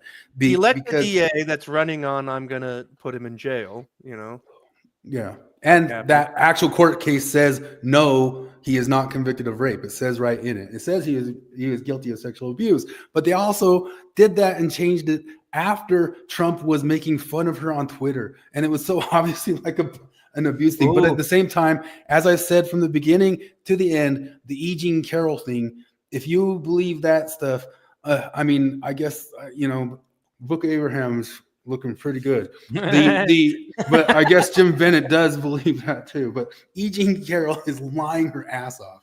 If you go and watch all of her interviews, you can see her. She's on MSNBC when she finds out that she wins, and she's all almost kind of drunk off her ass, oh, I'm gonna take you guys out to buy a bunch of clothes. This is great. And then she acts like a lottery winner. She's a lottery winner. She said to Anderson Cooper that she thinks rape is sexy. She thinks women, everyone knows rape is sexy, not just her. Ooh, Mitchell Clark brought up a good point. Romney had binders full of women. It's pretty bad. Binders. Oh yeah. And they acted just the same about that sort of thing too. But Romney, he says Romney. We'll give it to Romney. I don't know of any sexual impropriety claim. Romney's one of the rare few that I haven't heard of any sexual impropriety of him. So I think he's probably a good person, in his personal life. Yeah. And I think Trump is a bad person in his personal life. No, but here's the other thing is because Trump was speaking hypothetically. Meanwhile, Bill Clinton put a cigar in Monica Lewinsky's vagina. And this is part of the public record now. That got testified to in Congress and shit. But it says, with the snarky chat, porch time reminds me of the weekly poker nights we used to have in SLC. Sin. We should live stream a porch time poker night with the All-Stars sometimes. That would be sweet. Yeah, we need to do that. I would get destroyed. So I have a hookup to a basement with a full poker table and the whole setup. And he even has a hot dog roller. You wouldn't get destroyed, Jared. The only thing that makes anybody better or worse at any sort of poker is amounts of money. It's if you're playing with thousands of dollars, it suddenly gets scary. But if you're playing with anybody can fake out anybody for 25 cents. Yeah. My book, feel sorry for him who needs it. My book, Adonai's Divine Images. We don't perceive the world around us as it is. We perceive it as our minds allow us to. Our minds are actively rifling through every piece of sensory and cognitive mail that we have ever and will ever receive. And one of the things that Dan, you're not rifling through every piece. You're taking half of it and crumpling it up and throwing out and go, no. So okay, so tell me something, you who have read a lot of postmodern scholars. This to me sounds just massively postmodern. Yeah. So my question is that one of the things I just realized, and maybe I'm stupid for just now realizing it, is that the thing that McClellan does is that he basically claims that reality is uninterpretable, but it feels like the implication is that, well, to everyone but me. Yeah, but that's is that the way it is with like postmodern scholars, or is that you are landing on the exact critique that I have of Dan all the way through, and I actually think postmodern scholars kind of tend to do that too. In his doctoral thesis, it might have been his master's, he heavily cites Foucault. He's Foucauldian. And Foucault totally believes that stuff. And we know that Foucault is always, who's to say, what's to say, who's to say, who's to say, what's to say. And then always down there, I'm to say. And no, I'm actually speaking for the marginalized, so I'm okay. So I'll stand on that. So that's my little axiom. That's my little thing I can stand on. Claim I'm standing for the marginalized, so I'm to say. But we've already brought that up about how he's Derridian. Like he's completely like, words only mean what you can mean. You know, he's not full Derridian. He's kind of more pre-Derridian, which is post what's the term for it? Come on, brain. Post-structuralism. There's structuralism and post-structuralism. And that's that stuff that I talk to you guys about, signifiers of words and all that sorts of stuff. Yeah. And no word means anything. And to Foucault, no word can mean anything to anybody because it all is just infinitely deferred. But he thinks stuff can mean stuff because it can land on what he, as the expert, interprets it as. So, why do they take he's not quite Derrida. Why do they take it to such batshit conclusions? Because the signifier thing, like, it makes sense, kind of. Yeah, like if I say umbrella, what did Flip think and what did Jared think? Is it the same thing? No, it's not exactly the same thing. You know, but it's weird to me that they'll take that and then from that fact, a big rainbow on it. Oh, it is the same thing. Hell yeah. I forget you two are gay. No. So like, why is it like? How do you make the jump from saying the whole sign signifier thing, and which is a reasonable thing to say, to nothing means anything? Yeah, nothing means anything. Like it's how do you extrapolate that from because you think of a red umbrella and Flip thinks of a purple umbrella, it doesn't actually mean anything. But we both thought of an umbrella, motherfucker. Yeah, because I think it's like, well, you thought of a black umbrella and I thought of a rainbow umbrella. Like, okay, that makes sense. But Dan says no one knows what an umbrella is. Like, well, no. Dan doesn't go all the way. That's why I say he's structuralism. Derrida's post-structuralism, which is it's all infinitely deferred. And part of that is, well, what's red? What's a red umbrella? And you can only think of red by connecting it to something else. Well, what's red? Red is my car. Well, what's your car? Well, your car is this. And so that's what's infinitely deferred. Like no matter what you try to land on, you go to another thing, another thing, another thing. Does that make sense? Nothing is self-defined.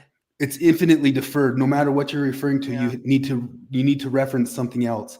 And then, well, what's that? We'll reference something else. Well, what's that? We'll reference something else. Sure, but like even if that's true, that doesn't mean that nothing means anything. Like I don't understand why they make that jump. But that's the full Derridian. The structuralists, which I still think were postmodernists, it's just Derrida went farther with it, say that based off of what you can gather from the other parts of the sentences and this and sort of that, if you make this web of connections, we can land on exactly what they're trying to mean. So it is structuralist, like all these different things can point to. And Dan McClellan, that's why I say he's not post-structuralist. He doesn't go all the way to infinitely deferred. He goes to it can be found out and you need an expert to point it for you, and I'm that expert. Yeah. But you can't trust yourself, but you can trust me. You can trust an expert who has announced that they're an expert in language. But he's so dishonest about it. Yeah, it's way dishonest. It's extremely he's always, because he always says that nobody, like all interpretations of the text are renegotiations of the text. But now watch me interpret the text. Yeah, but then clearly presents his renegotiations as not renegotiations, but like just blatant objective truth. Like, I don't. If he was Catholic, he'd be the Pope. That's all. Like he really is because I say so guy. And it's that whole expert class. It's that expert class of saying you can't land, and it's basically what Sam Harris was appealing to. It's an appeal to authority ultimately. And who's the authority nowadays? The experts who announce that they are the experts. God, and what a stupid argument! Like, trust Fauci because he has a reputation to uphold. What a fucking dumb thing to say. I need to get a top 10 list of dumbest things Sam Harris has ever said. That's definitely on there. Not like Donald Trump. He has no reputation to uphold, so you don't have to trust him. I've played this before, but it might be worth like watching again. But Dan's totally into this stuff, and he thinks that Post-structuralism. Post-structuralism is a set of 20th century ideas about language and representation that have been very influential in the humanities, especially in literary criticism.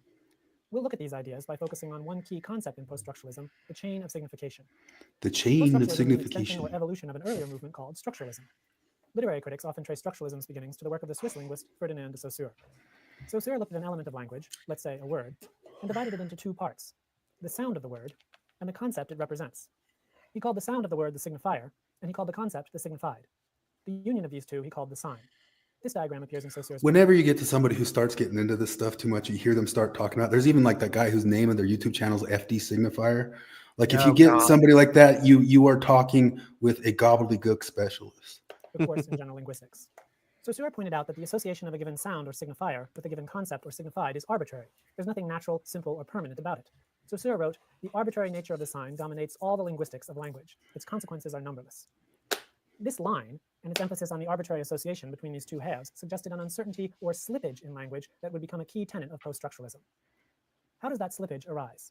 Well, in place of this idea that signified and signifier were closely tied to one another, Saussure observed that each term is defined in relation to other similar terms nearby. For example, the sound of the word horse differs only slightly from horn and hearse. Saussure pointed out that the concept, the signified, was also defined differentially in the same way.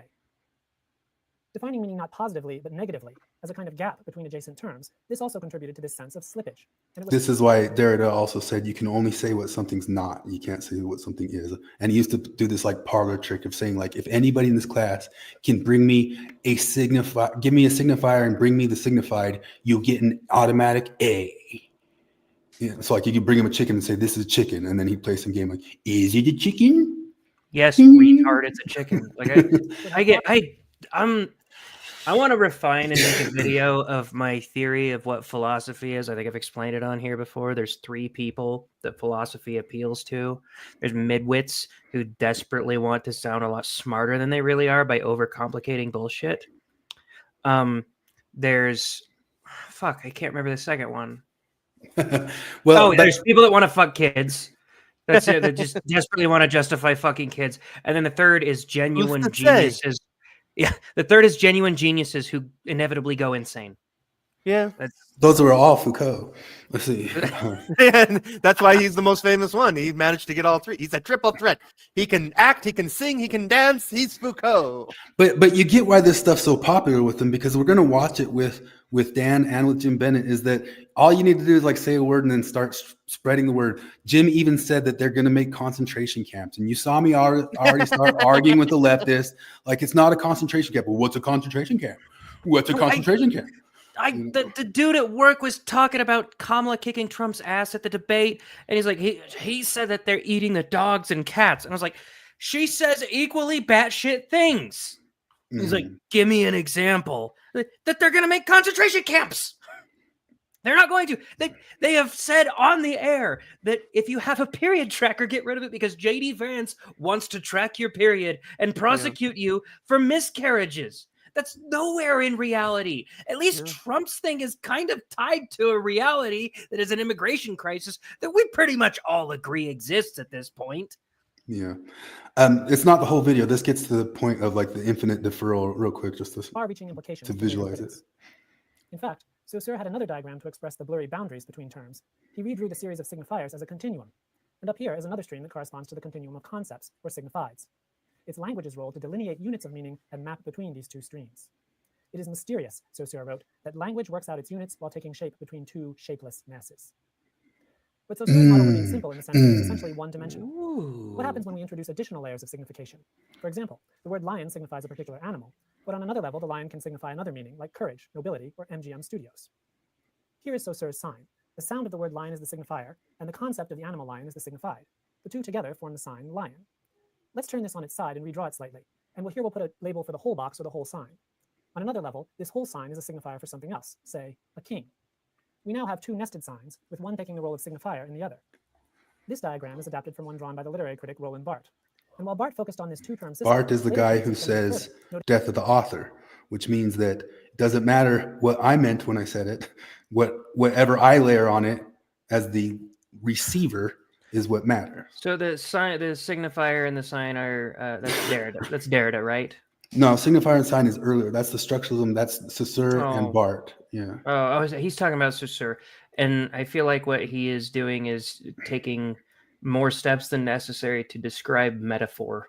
Yeah. And then we're just going to get to Derrida, who just says this stuff infinitely leans on something else, and you can never really land on a thing. Noting that these boxes could be nested infinitely. Radical post-structuralism suggests that the chain of signification has no end. Language never points to a concrete signified outside the chain that would anchor it in an external reality. Instead, language only ever points at additional layers of language further down the chain. The French philosopher Jacques Derrida played on Saussure's idea that meaning lies in difference by adding the idea that meaning is also deferred endlessly down this chain. It's worth noting that while Saussure and Barthes actually use the diagrams we looked at earlier, Derrida's writing never includes this image. In Derrida's text, it is prose, not diagrams, that has the upper hand. And perhaps this is because the idea of reducing meaning to something simple like a line... I love the thing that, like, Derrida has like 20 books to tell us why words don't mean anything. Drawing is exactly what radical post-structuralism rejects. Paul de Man wrote about the dangers of using a simple illustration to represent the complexity of representation itself. From the experience of reading abstract philosophical texts, we all know the relief one feels when the argument is interrupted by what we call a concrete example. Yet, at that very moment, when we think at last that we understand, we are further from comprehension than ever. This stuff is also what Dan McClellan used to tell us that Trump for sure was referring to white supremacists when he was talking about it. And he also used this exact same concept to get Biden out of the idea of having called all of Trump voters garbage type stuff. Oh my God. De Man was talking about examples used to illustrate an argument, but what he says could apply equally to visual diagrams. Fair warning. Literature influenced by post-structuralism may reproduce these recursive structures in itself through devices like metafiction, in which the narrative contains other narratives nested within it. Yeah, I think that's enough to just like explain like how Derrida tries to claim it like infinitely goes down the chain, and so that's why you don't land on anything. So you guys aren't even understanding me right now because Derrida. See, I feel like is Derrida the most salvageable of the postmodernists? Because I don't know nearly as much about it as you, but like he seems to almost have good ideas.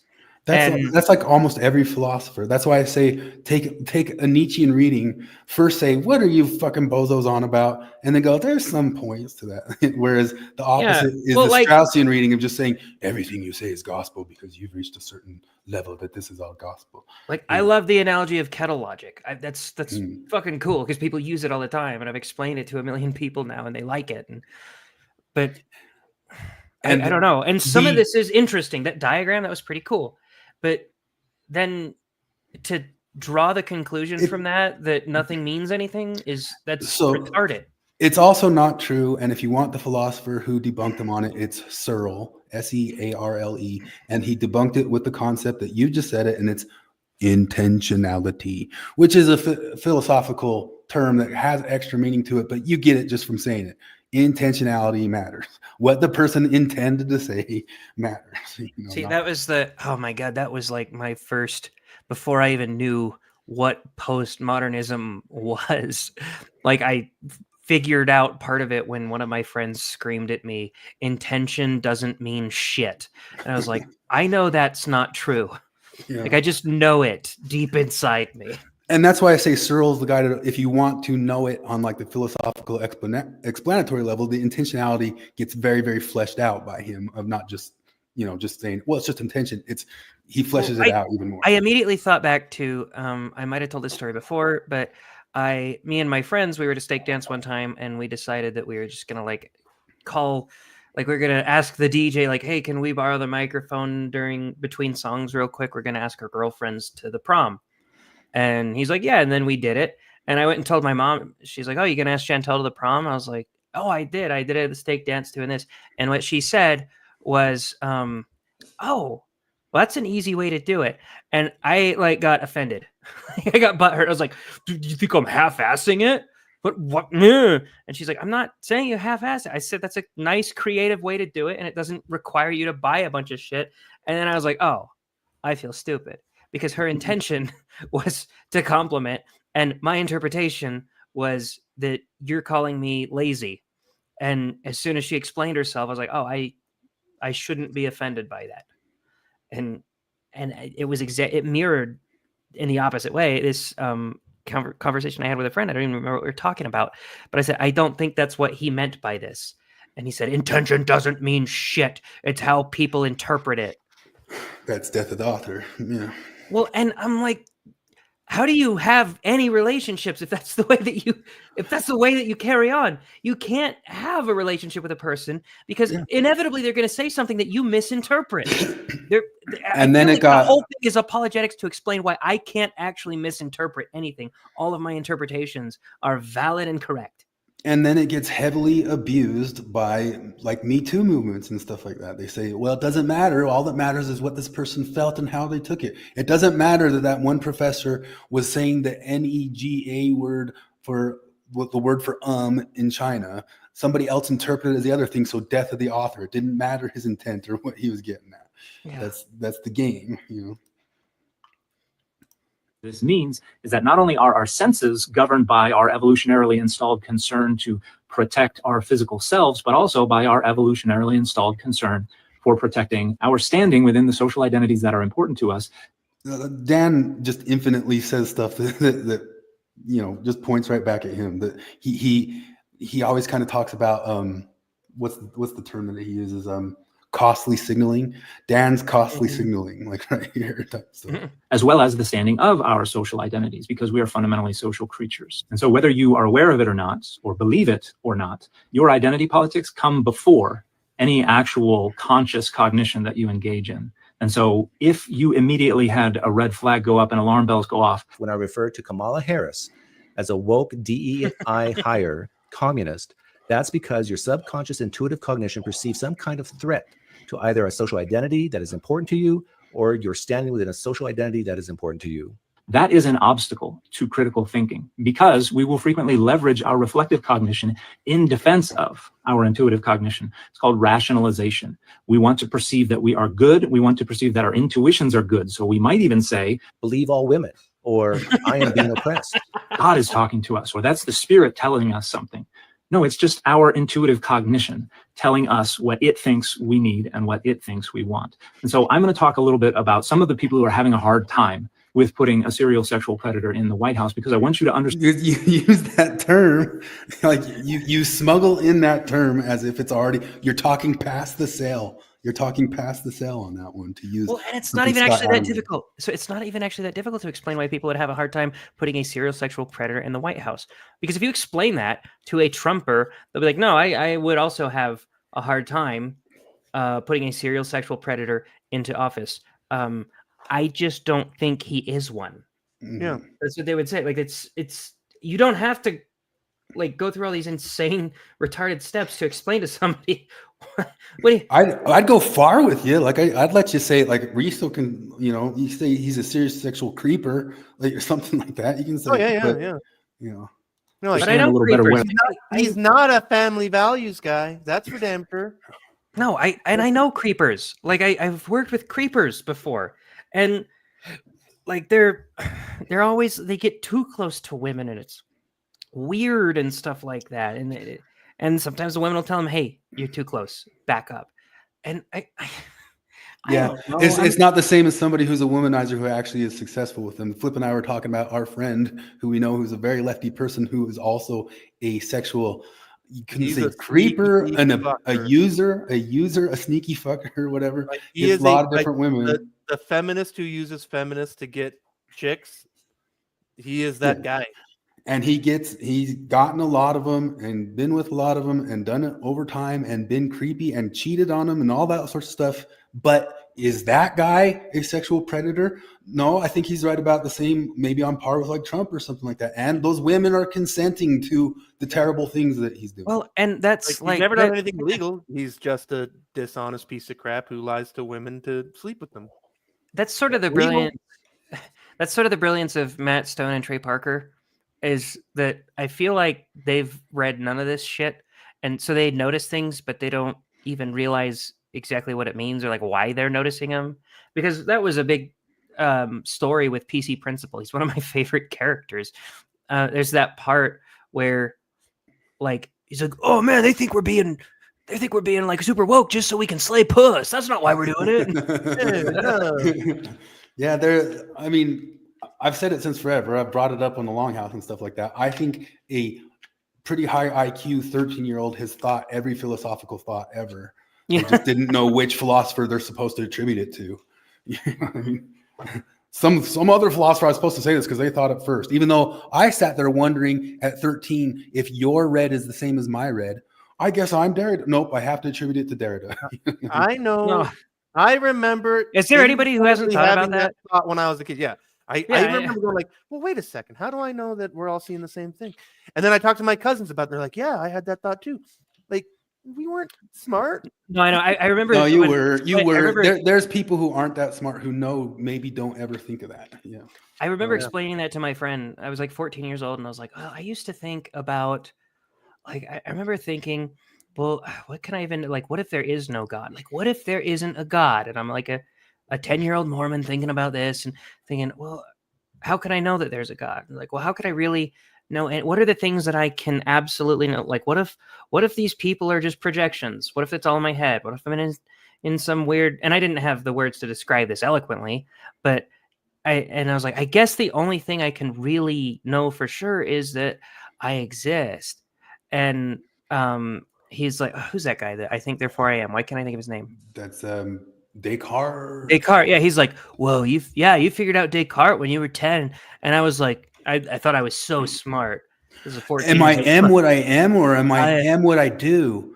Oh, I was like, oh, I figured out Descartes. I'm really smart. Like, no, we all fucking had those thoughts. Like everybody's had that thought. Like, wait, what if when I see red, it's what you see when you see blue, but we just call it red because that's just what we say. Whoa. And then eventually you realize, oh no, they've all had this thought. It's one of my favorite memes of there's like a train and a bunch of people are on that train and there's a thought bubble that's like, none of these people think as deeply as I do. And they're just sitting there going about their day like it's nothing. And then you see that the thought bubble is connected to every single person in the train. Yeah. Yeah. Besides, isn't it Descartes? Isn't that the signifier? I think you got it right. But yeah. Descartes. Am I what I am, or I am what I do is Heidegger stuff, like just straight up. Are you doing or are you being? Are you doing or are you being? And I guarantee you probably thought that somewhere in your high school years and stuff like that. Well, and that's why Huckleberry Finn is one of the most brilliant fucking books ever written, because it shows you that like all of the thoughts that you had, like a dumb, uneducated, like hick from the shit South with an abusive dad figured it out too. Father, no formal education. Yeah. Oh no, we all think these things. Where they're coming from, so you can think a little more critically about them. So I'm going to talk a little bit about some of the people who had a hard time with running a woke DEI hire communist for the White House, because I want you to understand a little better where they're coming from, so you can think a little more critically about them. Now, I've seen a number of stories. Then there's the thing of, we know has been going on in Marxism forever. I hate to tell you this, Jim Bennett, but this is part of it, is that Marxists use the word critical much different than so Dan saying critical and him saying critical are two different things.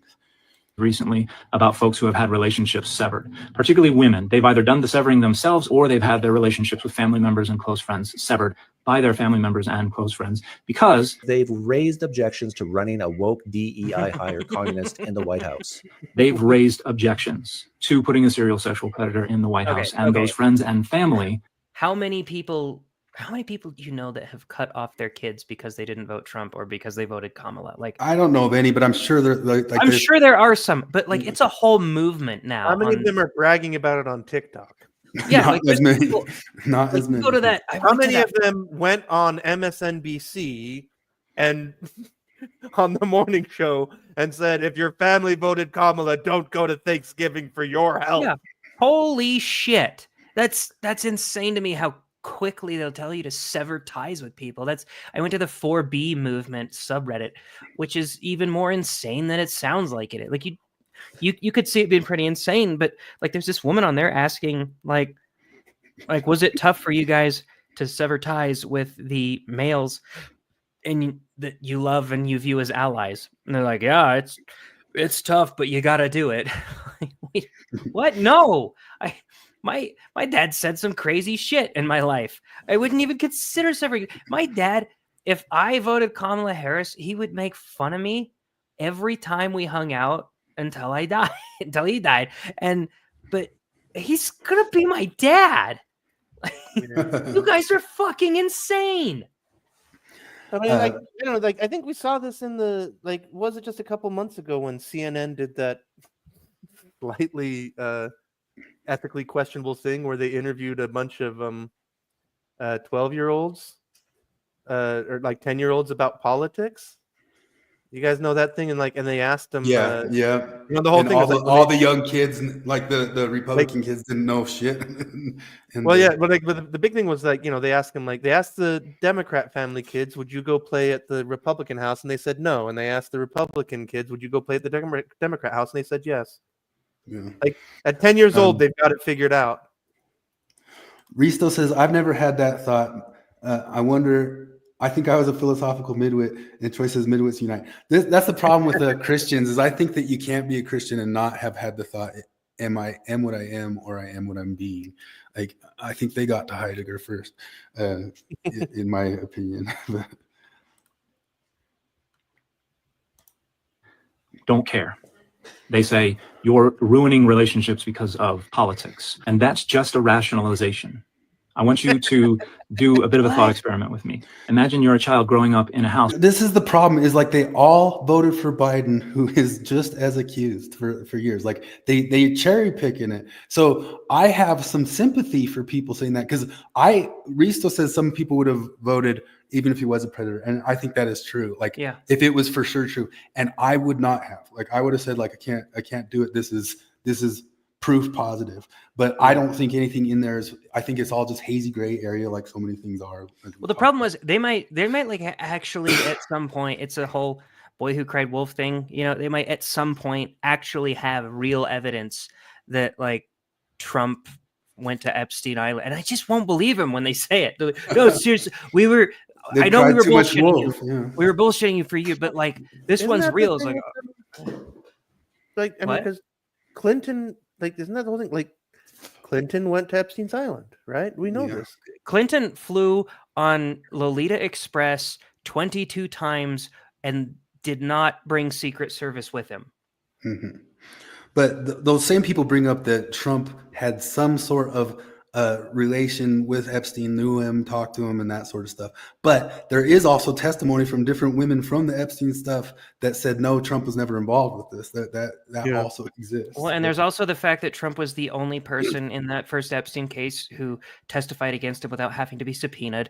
There's also the fact that Trump threw him out of Mar-a-Lago. And yeah, I think that was an ego thing, because Epstein was like making a pass at like a young girl or something like that, and so he threw him out, it made him look bad or something like that. I'm sure it was an ego thing. Is it impossible that that's Trump, the principal thing, or even just, I mean, I don't know. Like, Trump is putting people in his cabinet who have screamed at the top of their lungs, open the Epstein files. Oh God, yeah. Like, I don't think he would do that. You know what I mean?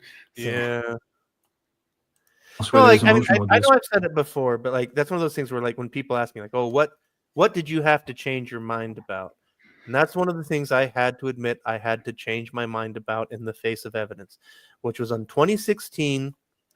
I thought for sure that you'd only have to dig, and then it's just a matter of time before they get the dirt on Trump. And I would believe more about Trump if they'd never dug into him. I would believe a lot more. Sure, they'd get the dirt on Trump, and it never fucking materialized. And instead, they had to make shit up. And I'm like, oh my God. Like, I had to admit I'm wrong. I was wrong about Trump. I thought for sure he was a crook. And at this point, I have to say, like, he might be the cleanest president that we've ever had. like of all of his different things, which are kind of like some shady actions with women, pushing to the forefront the one that he got supposedly civilly liable for is the worst argument against you. Like you pushed forward the most blatantly false one, and then that throws more shade into like all the rest of it. Like you should have gone with one that was maybe less sinister but more credible. Like just like what happened with Kavanaugh. And, oh yeah. They're also saying. I remember Jim saying some stuff about, well, Kamala Harris, she didn't do any sort of stuff like Trump going around accusing other people. Kamala Harris was one of the main persons in that kangaroo court trial thing in front of Kavanaugh. And he talks about like, oh, there's this riot and all that stuff. Nobody remember. You remember that during those Kavanaugh trials, a bunch of leftists were at the doors. They were banging on the doors. Banging and trying to rip open the doors. The only reason they got that thing to go forward is because they pushed Jeff Flake to do it after they cornered him in an elevator. They cornered Jeff Flake, the senator, in an elevator, and that's what pushed it over that they said, okay, we better do a review of Kavanaugh's the sexual thing. That like cornering him, like activists cornering him in, like that's exactly the same thing that you thought that they were doing on January 6th. Dude, I pulled it off. The Kavanaugh thing was like, that was a lot of people's breaking points. It was mine. Well, that shit was insane. And I felt like I didn't really have a dog in the race, but you just listen to Blasey. I don't like Kavanaugh. Like I don't like that he's kind of generally, he was one of the pushers of like the Patriot Act stuff. Yeah. Was he? Yeah, I don't. That's does everybody remember though? Like, this is the other thing where it's like talking about 1984 land, because all the feminists were pulling their hair out, going like, Kavanaugh, abortion, blah! And what was Kavanaugh's very first act as a Supreme Court justice? Is he smacked down a challenge to abortion. You guys remember that? Yeah. Like literally the first thing he did was smack down an abortion challenge. He said stare decisis, principles. But then he did vote the other way on the Roe v. Wade thing. But that's like you said, something something Ruth Bader Ginsburg said wasn't true. And Jim Bennett even admitted when he was talking with Colt that he knew that that was bad precedent. That the whole Sandra Day O'Connor and Ruth Bader Ginsburg both expressed major concerns about Roe v. Wade because it was a bad ruling. Like I don't know because I don't know, but the way I read it is that the Supreme Court ruled on Roe v. Wade as a band-aid, and they created law. They created law. Well, but it was like I just like what I thought is that like the way I see it is like they thought is like, okay, we need a resolution to this moving forward. This is a bad resolution, and in fact, it's so bad that it will force Congress to act. And I think they miscalculated because 50 years later, and Congress is still too fucking chicken shit to fucking make a law. And there was multiple times that the Democrats had the full mandate of all three. And they wouldn't do it because maybe it wouldn't have passed because people weren't actually into voting it, or maybe they liked having the wedge issue when they get to this little race with Kamala Harris that they literally have nothing to whip people up about except the abortion issue, which wasn't even really on the ballot. It's not even really on the ballot. There's not anything that either Kamala or Trump could have ultimately done to make sure that got changed. Trump has to go through Congress. He will not sign an abortion ban. He even said if Congress presented him with a nationwide abortion ban, Trump will veto it. He said so. I bet you if Congress even passed Roe v. Wade, Trump would be tempted to sign it. Like you'd have to be retarded to think that Trump gives a shit about abortion. Yeah.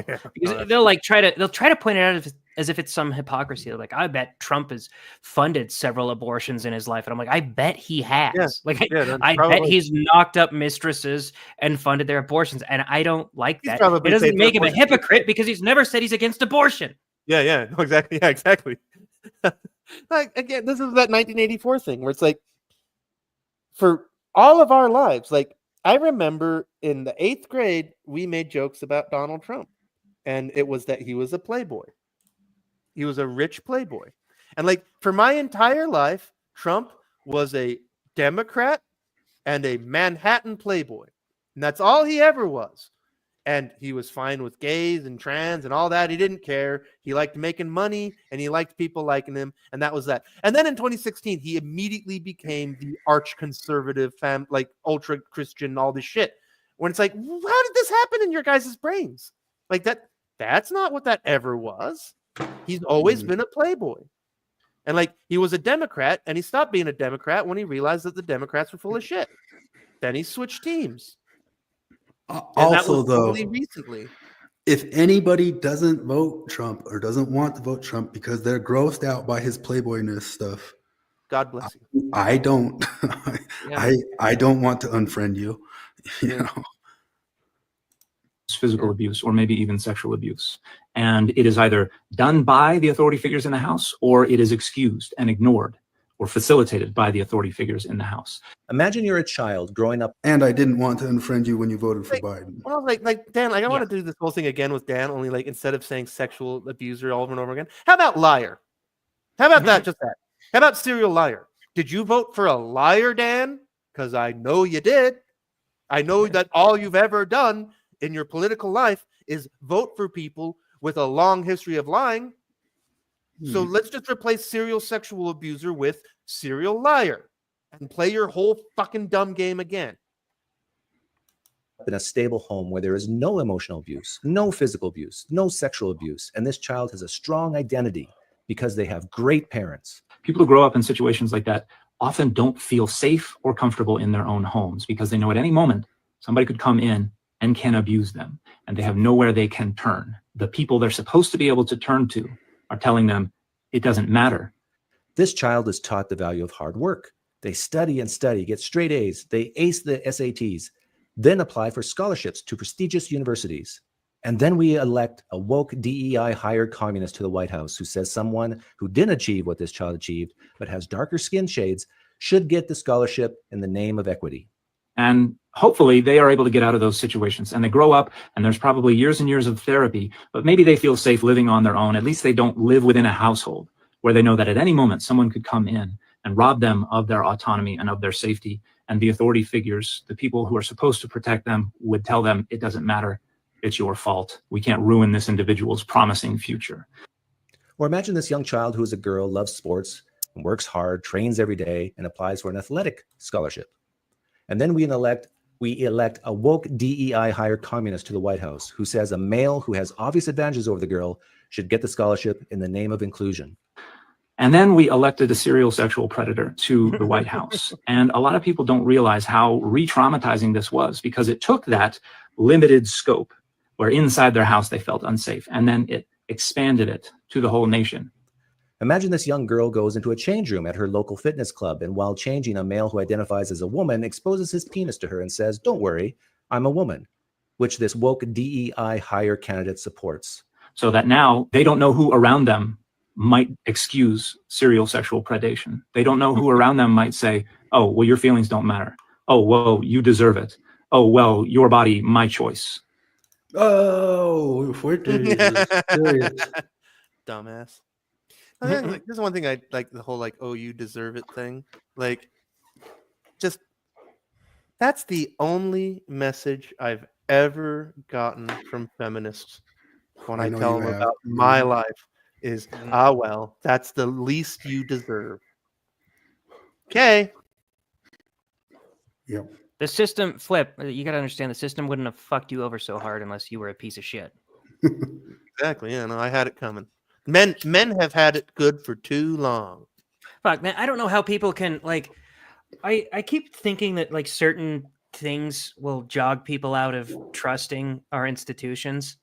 And if, like, maybe that's just me having too high hope in humanity, because I feel like if you found out about the whole Hunter Biden laptop cover-up, and if you found out that 51 former government officials, like former CIA operatives, confirmed that that was Russian disinformation, like, how do you, and then you find out that it wasn't, how does that not just decimate your trust in?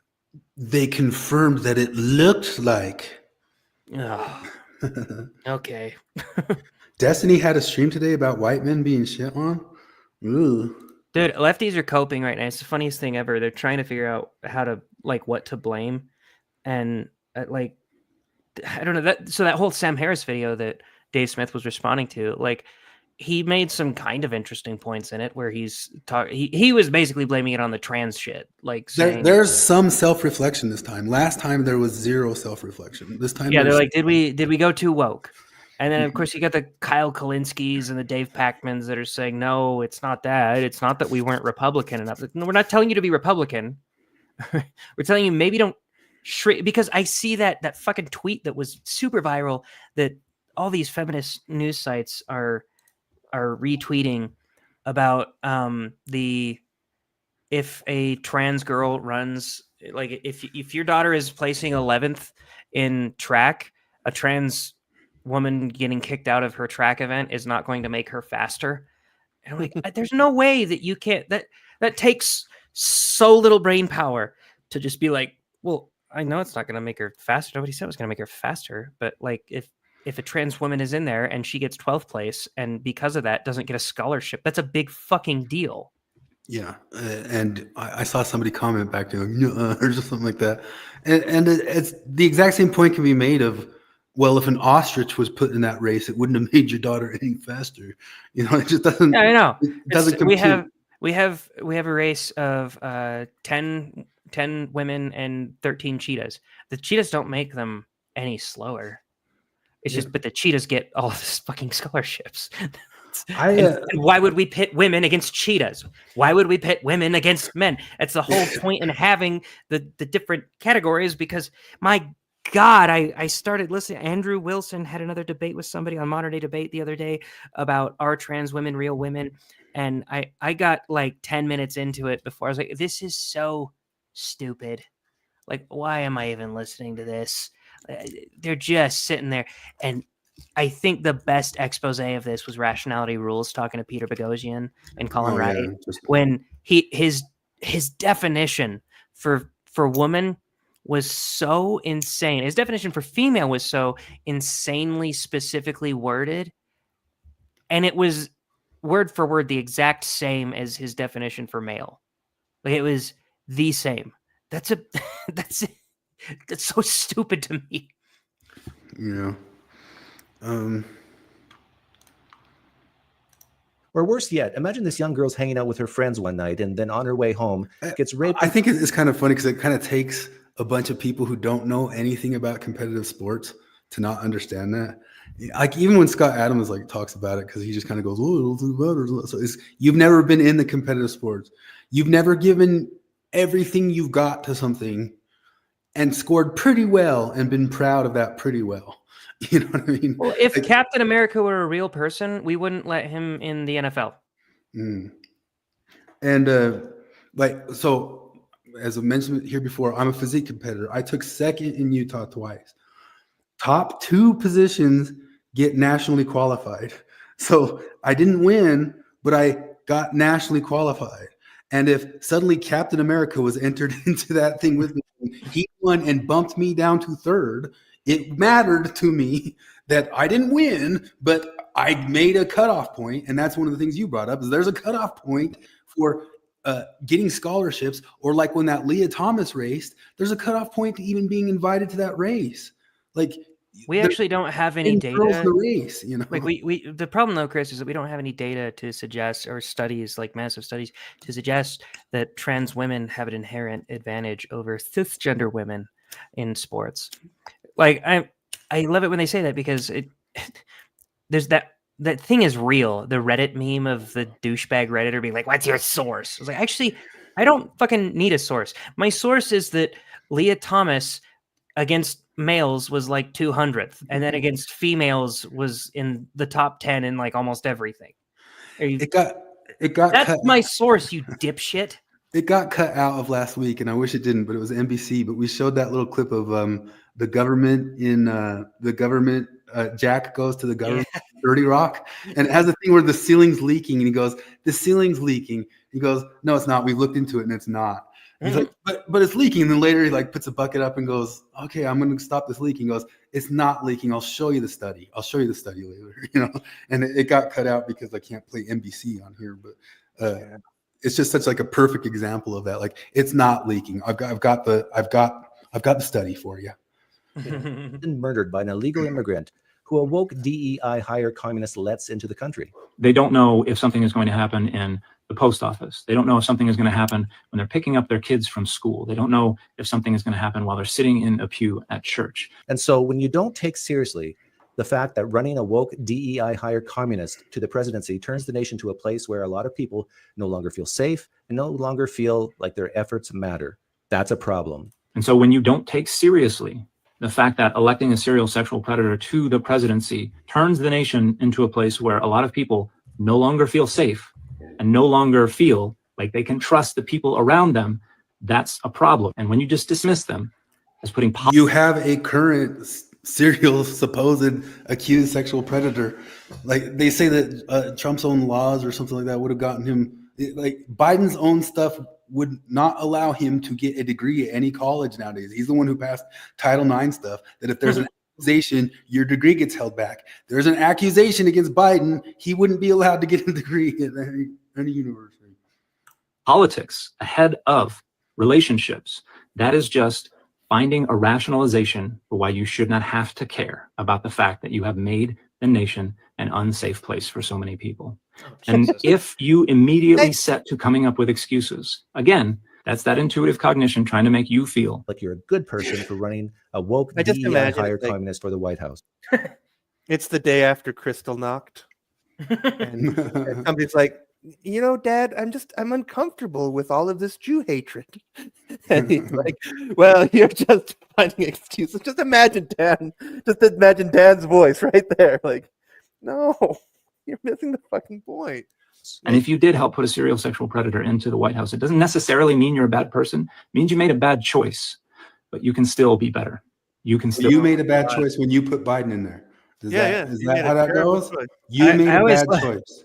I love how anytime you refer to her as a DEI hire, the response is like, that's so insulting to imply that she made it in because of DEI. I was like, well, I know it's insulting. Like if you called yourself a self-made millionaire, but what you did was rob a bank one time, and I tell you, you're actually not you robbed a bank.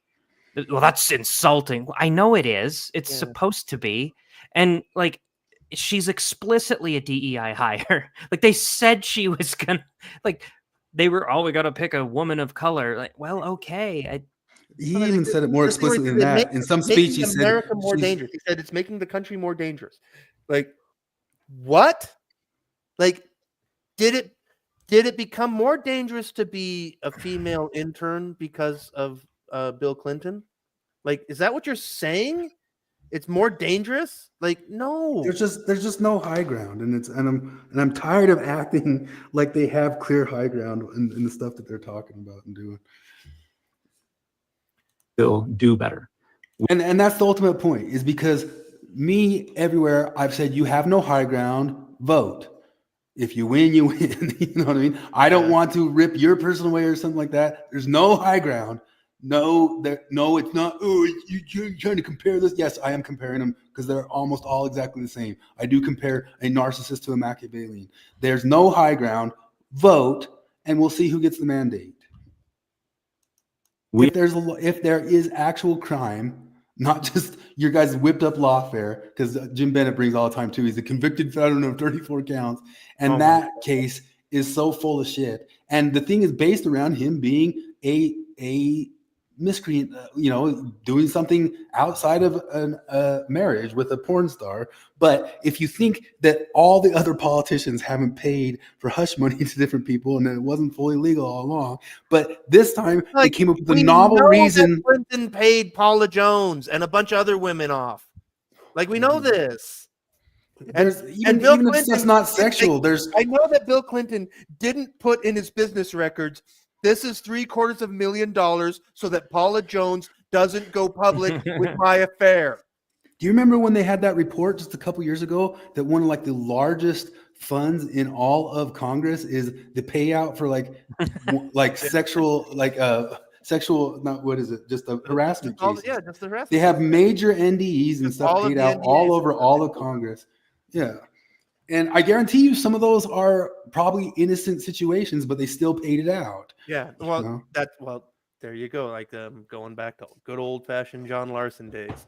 I remember when John Larson said, if you're a woman and you're a Mormon and you want $50,000, just make a case, make a claim that the bishop did something inappropriate in one of those meetings, and Curtin McConkie will cut you a check. You'll sign an NDA, and that'll be that. Like that's how that works. You just have to be dishonest enough to want to do it. Yeah. So paying for NDAs was never illegal. You They just have had to to be come as dishonest as E. Jean Carroll. Congress paid $17 million in settlements in 2017. You know, and that's all technically hush money right there. But why this one was suddenly illegal is they came up with a novel reason, because there had to be, you couldn't just paying the money wasn't a felony in its own. They could have called it a misdemeanor, but they like went back and they changed like the statute of limitations on the thing so they could push it in, like not lawfare at all, that sort of deal. But to make it a felony, it had to be tied to a separate felonious action.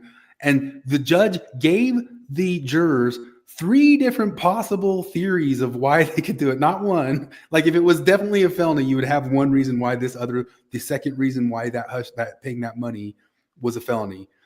The judge gave them 3 possible random reasons, said you can kind of dream up whichever one works for you. And that's not how that works. And then they convicted on it. And people kind of keep bringing this up too. You know that like right afterwards it came out that one of those jurors had leaked what was going to happen.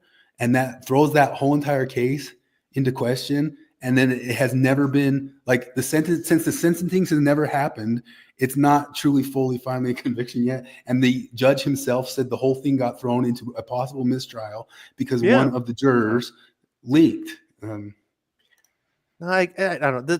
There's so much like this thing that drives me so much about the left is they talk out of both sides of their mouths, because like, you know, the George Floyd, not the Derek Chauvin trial, when before the trial started, all of the BLM and Antifa leaders and activists got up and announced, if we don't get the result we want, we're going to do more Summer of Love, right? Yeah. That should have been a change of venue right there, if not a mistrial, at least a change of venue. Like, and that's things because like I remember like, you know, 10, 15 years, I don't remember what it was. It was I had a job that had me, I worked all night graveyards looking at TV screens. And so I played on the internet all day. So I spent a couple of weeks, like literally 8 hours a night for 2 weeks. I learned everything I could about the history of lynching in America. Because I was like, how the fuck did this happen? And one of the things I learned is like, there's all these famous cases of like, you know, here's the courthouse where the trial was happening, and here's a bunch of men on horseback holding rifles with masks on. Hold on a minute, Flip. Did you do your own research? Is that what you're talking about? I did my own research. Damn it. You stupid nerd. You read. That's so gay. But like, and that's the whole thing is because like, you know, because like, how many of these miscarriages of justice happen? It's because like, and their famous thing was that like, you know, oh, there was a trial with a jury, and there was a bunch of white guys on horseback just kind of hanging around the courthouse with rifles. You know, like, oh, that's how that worked, right? And that is exactly what happened to Derek Chauvin. And we all fucking saw it. We watched it. Everybody knew what was on the table if Derek Chauvin got acquitted. That's what's happening. That's what's happening with Daniel Penny right now. We fucking know that Derek Chauvin jurors said like that they were afraid, you know, like just that, like, but that's fine. Yeah, that was a fair trial. That was a fair trial. You know? None of these things have been fair trials. Even the Alex Jones stuff that came down today, that wasn't a fair trial. There was a summary judgment by the judge, and the payment was unbelievably exorbitant. Was it like $1 billion? Oh yeah, no. I know it was in the billions, and one of my friends was like celebrating that to me, like, yeah, he got screwed out of $1 billion. That's so awesome. I was like, that's not awesome. That's this is really bad. He said things like, that we're not sure if he believed or not. Like he seems crazy genuinely for the most part, and he said some shitty things. You can't be. How do you have to pay $1 billion because you were incorrect? Well, I mean, and also just the whole thing where it's like, oh, it was a dangerous conspiracy. Not like Black Lives Matter. Like young black men are being hunted for sport by American police with impunity. Oh, that's totally okay. That's not dangerous. You can't. Here's the thing. That's not a public risk. No. You can't yell fire in a crowded theater, but you can. You can yell JD Vance is going to track your periods and throw you into an internment camp for having a miscarriage. You can say, if you are on a morning talk show of a major network in America, you can say that calling 911 on a black person is the equivalent of ordering an execution. You can say that. That's totally okay. That's not slander. That's not dangerous. That didn't lead anybody to go shoot 4 cops in Texas.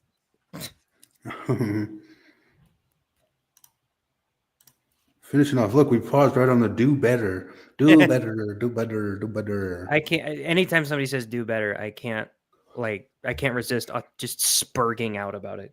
I spurred about it earlier when I saw something posted. Can we just change it to do gooderer? Yeah. Do gooder. We all need to do better. And if you did vote for a woke DEI hire communist for the White House, it doesn't necessarily mean you're a bad person. It means you made a bad choice, but you can still be better. You can still do better. We all need to do better. This was brilliant. He did a great job. I mean, although it's the simplest thing in the world, to just like, look, jackass, like your dumb analysis is crooked and biased, and it's designed to get you to your preferred conclusion. And look how easily Pine Creek was able to show you how it's done. And he didn't even have to get a PhD from Oxford. Isn't that neat? Yeah. Well, you think about without a PhD. Amazing. You think about the hoops that your DeLinns will jump through to say that Mormonism encourages shunning for members of the family that have left. And I'm like, this is an example of an ideology encouraging family shunning for members who have transgressed, like explicitly calling for it. Yeah. And anytime I bring that up, you go full special pleading mode where it's totally different. You're mad at the Mormon Church for encouraging something that it definitely didn't encourage. It might have fostered an environment where some people felt empowered to like cut off their family members who left the Mormon Church. But like, if any of those people had asked like 9 out of 10 bishops, and that's me being generous, should I should I not invite my kid over for Thanksgiving because he told me Joseph Smith is a sexual predator? I would say at least 9 out of 10 bishops would say, no, you should. He's your son. Love him. Yeah. But 9 out of 10 feminists would not do that. No. So I guess I could pull up where Jim Bennett once again pontificates on nobody knows what Marxism is, since this guy dropped Marxism so much there. He's saying critical theory right there. I like that hashtag feel sorry for ism. I know that's but hashtag critical theory, just a good old reminder of critical theory here. Critical theory. That's a boogeyman, isn't it? Social humanities, social philosophy, the focus on it's just critical. We're just talking about thinking critically. It's just theory on thinking critically. Marxism. What's all this Marxism? What? I can't trust Wikipedia. Wikipedia is run by Elon Musk and the Trumpers and the billionaires, I think. I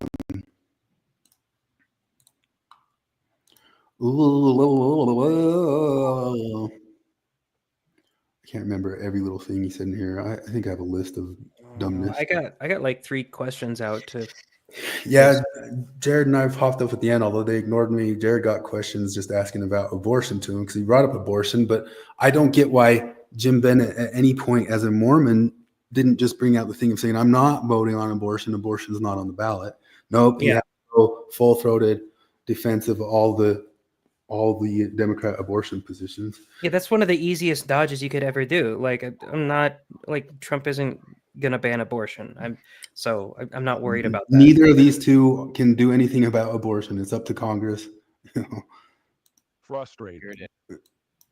Wait, did you go to 7th grade physics? How did you learn about where laws come from? Civic? I don't know. I think I just watched like some Saturday morning cartoons.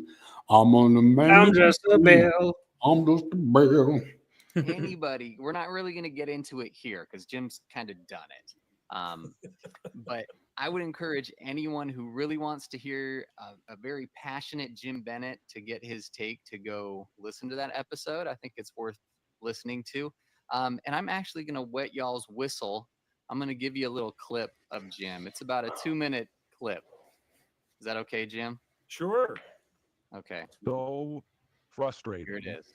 About everything you've just outlined is that you and so many in the world are treating this as if it is normal, as if it is acceptable, as if it is in any way appropriate to hand the reins of power back to a man who tried to overthrow the Constitution of the United States and hang his own vice president. And I mean, set aside that what? Never happened.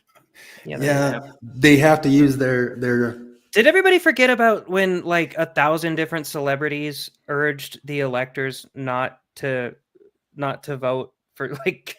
Yes. Do you remember that in like 2016? Yes, it didn't happen. Shut up. Okay, I'm just wondering if I'm the only one old enough to remember when that happened. Not only celebrities, it was some of the people in Congress, and it didn't happen. Shut up. Like, I mean, I've brought it up a million times before, but has anybody ever met anyone who voted Democrat in the year 2000 who has said George W. Bush won the election fair and square? No. Oh God, no. Election. No. It's fun because now it was the most predictable fucking thing in the world that as soon as Trump won this election, suddenly election denial wasn't just on the face a bad thing in and of itself. Yeah. Rapist. Set aside that he's a convicted felon. This is a man who. So he's a felon and a convicted felon and a convicted rapist. Number one, convicted rapist hints at criminality. No, it was a civil trial. He was held liable. It specifically says not rape on the affidavit, on the signed affidavit. He was. I mean, what was it? Wasn't he like wasn't he accused of disparaging rape. The woman? The judge said he wasn't raped. Donald Trump went out and called her a nutcase, and then they said that is a libel or slander. He's liable for sexual abuse for that. Slander, like that he slandered E. Jean Carroll by saying she was crazy for accusing him of rape. Like, it's the most unbelievable backwards like miscarriage of justice ever. So we charged a man $30 million for the crime of saying that the woman who we admit falsely accused him of rape was crazy for falsely accusing him of rape. Exactly. How's that judge not in fucking jail? I mean, it's because that's like I understand why we don't put prosecutors in jail. Sure, you know? yeah. Like, you know, but I'm not saying prosecutors. I'm saying like, the judge, like this judge who says, "Yeah, you're not guilty of rape. We can't prove that." But you were really mean to the lady that accused you of the rape that we said that you're not guilty of. Yeah, no, like, that should put you in jail. Okay, so Jim, super hyper accurate dude, said he's a convicted rapist. Here's the affidavit, the start of it, from Politico. Do you trust Politico, Jim Bennett? Did Ms. Carroll prove by a preponderance of evidence that Mr. Trump raped Ms. Carroll? Preponderance of evidence is only part of a civil case. Plus, isn't a civil case like a civil case has a lower standard? A civil case isn't even evidence. Well, it isn't even beyond reasonable doubt. Yeah. Beyond reasonable doubt is the criminal. Preponderance of evidence, and that's just how do these guys feel? Who we whipped up here in the Southern District of New York, which is where you can whip up anything that you want. So so what I'm saying is this is a lower standard of proof, and they still didn't prove it. Yeah, so Mr. Trump raped Ms. Carroll. No, right there. It's not rapist. They said he was liable for, and it was due to him making fun of her. I tell you, I hated the Trump presidency, and it's mostly because the amount of times that I had to throw my arms into the sky and say, "Please stop making me defend Donald Trump." And I remember having it like a couple times with other politicians like that I don't like Biden. I remember Crowder put out that video of Biden where he finally had his first press conference, and right before it they asked him like, are you looking forward to your first press conference? And Biden says, "What press conference?" And he said that, and Crowder played that, and it cut off at a weird point. So then some dude posted in the comments like, "Dude, you got to be honest, play the whole clip." Immediately after that, Biden smiled and started laughing. He was playing into the dementia thing. He was joking. And I'm like, Crowder, you asshole, do not make me defend Biden. I don't like him. Yeah, I don't know this thing. I didn't like Crowder talking about people. No, that pissed me off because he was raging against them doing that to Trump for 4 fucking years, and then he immediately did it to Biden. Yeah, but I think I'm safe to say that Crowder is not an honest actor. No, and that was I stopped watching him ever after that. And then like a couple of years later, came out that he was an asshole to his wife and all of his co-hosts. I'm like, oh, no way. Did you notice? I noticed that when Paul Bet David, what's his last name? Patrick Bet David. Patrick Bet David had the election night that Brian Callen was there. Yeah. And not at the Crowder night, like he's already chased off Brian Callen. That one was kind of quiet, but I was like, why is Brian Callen on Patrick Bet David and not on Crowder, who he signed that like a little contract with? But yeah. Deliberately violated the oath of office that he took in an attempt to overthrow the government. And we are now moving into a place where, well, that's just acceptable. And let's see why we chose that and why we didn't choose reality and decency. My opposition to Donald Trump has never been political. In fact, shut the fuck up. I was a fucking liar. Have been for most of my life, and I still believe the things that I believed when I was a Republican. The Republican Party no longer believes those things. The Republican Party no longer believes in free markets. They no longer believe in fiscal responsibility. They no longer believe in limited government, and on and on and on. Well, they never did. Yeah, no, like I'll give you that. Like they talk out of both sides of their mouths. That's for damn sure. Yeah, you're telling me Republican politicians are liars. Oh, okay, yeah. Yeah. But Well, also, you did you know Dick Cheney endorsed Democrat. Harris? Isn't that amazing? well, you heard that he's creating that department, the DOGE department, which is the thumbnail of this thing, the Department of Governmental Efficiency, and he's putting Elon and Vivek in charge of it. Which is supposedly going to start gutting places or something like that. I mean, I hope he does it. I understand. I like the idea in principle, although I also understand like the unbelievable, like, because that's the thing is like it's going to be hard to cut programs. Like, It's the ultimate problem with government is that if you create a department, that department just becomes another department. I mean, this is the thing that I've been twisting around in my mind for decades, which is the whole thing about welfare. The early 1960s, Eisenhower. It's a hand up, not a hand out. We're gonna like certain kinds of people, certain political, racial classes, for various reasons, have been disadvantaged, and so we're going to try to correct that by boosting them up with some public money. Okay, this all sounds very good. Okay, like that. I just on that pitch. Okay, now fast forward to the present day, and the great grandchildren of the people who went on welfare in the 60s are still on welfare. Right? It didn't work. Right? It just plain out didn't work. I'm not calling people an asshole. I'm not saying that it was on purpose. It's not nefarious. I'm willing to say that they were genuinely mistaken, but it did not work.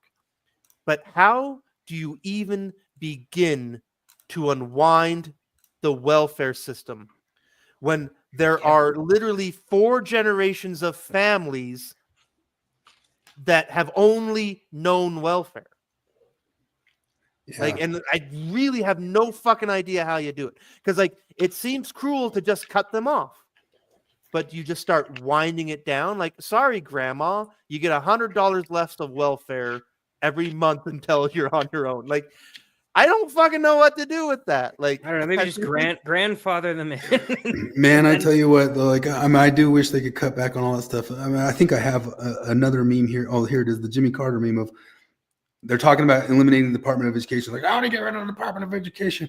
And that's one of those old things in government. Like, if they passed like some sort of Department of Butt Wiping, everybody would wonder, like, how did we ever wipe our butts before we had a Department of Butt Wiping? I just watched that episode of South Park, the Toilet Safety Administration. Remember that? I need to look inside your asshole. Excuse me, sir. I need to look at your asshole. I'm a big boy. I can wipe my own ass. Yes, you're But a this big boy. this goes in line with what you say about the homeless people. They throw all that money at homeless people. Homeless goes up. 1979 Department of Education, and since then we've gone from first to 24th in education. But this is I love people's arguments about getting rid of the Department of Education, because it's always like, oh, like there's 1 in 6 Americans that have a 6th grade reading level. You guys really want to get rid of the Department of Education? Well, it doesn't seem to be doing its fucking job. Yeah. So you could have a good argument for keeping it, but that's not the argument. So you wanted some other postmodernists that had good ideas, and that is a good idea by Deleuze and Gutierrez. They talk about, I've talked about it before, territorialization and deterritorialization, and the government goes and deterritorializes something that people are able to do all along on their own, through their own programs, through their own communities, through their own churches and stuff like that, and eliminates it, gets rid of it, pushes it out, even creates some sort of laws against you being able to do it, and then re-territorializes it into something that you need the government to do. And they're just kind of infinitely in that process of doing it. Well, I've noticed working in government that managerial types, there can be no flukes, right? So I remember we had this weird fluke thing where this woman I work with, she was pulling off this, it was called tack mat. Basically, we lay it down to avoid contamination. Anyway, she got like this insane paper cut from pulling the tack mat, and she had to get stitches. And it's a crazy fluke. It's never happened before. But you can't call a thing a crazy fluke, because you have a bunch of managerial dipshits who are like, what could we do to have stopped this? I don't know. She got a cut on her hand, man. It's not that big of a deal. Let's just say, be careful from now on. Like, that's it. That's all we have to do.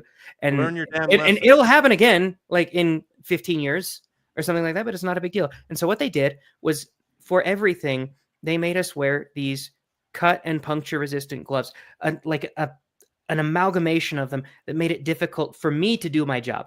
And like, my job is not labor intensive. I take like little swipes, basically like they do at TSA, and I look for radiological contamination on them. And my hands got tired doing that in those. I can't even imagine what it was like for our mechanics, who would have to go into contaminated areas and work on telehandlers and excavators with fine motor dexterity skills with like 16 gloves on.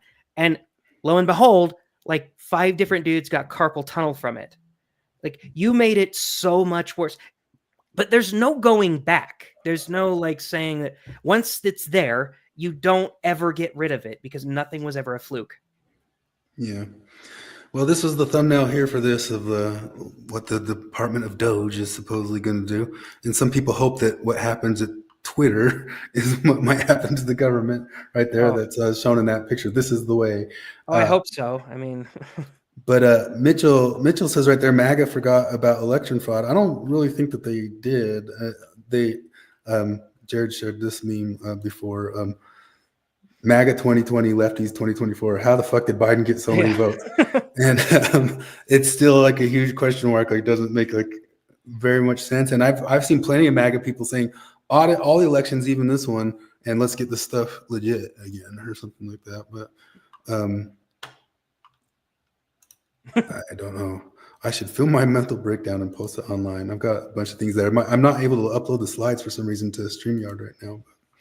But, anyway, back. We'll just finish Jim's little thing here. I won't like go into everything that I found on his culture stuff.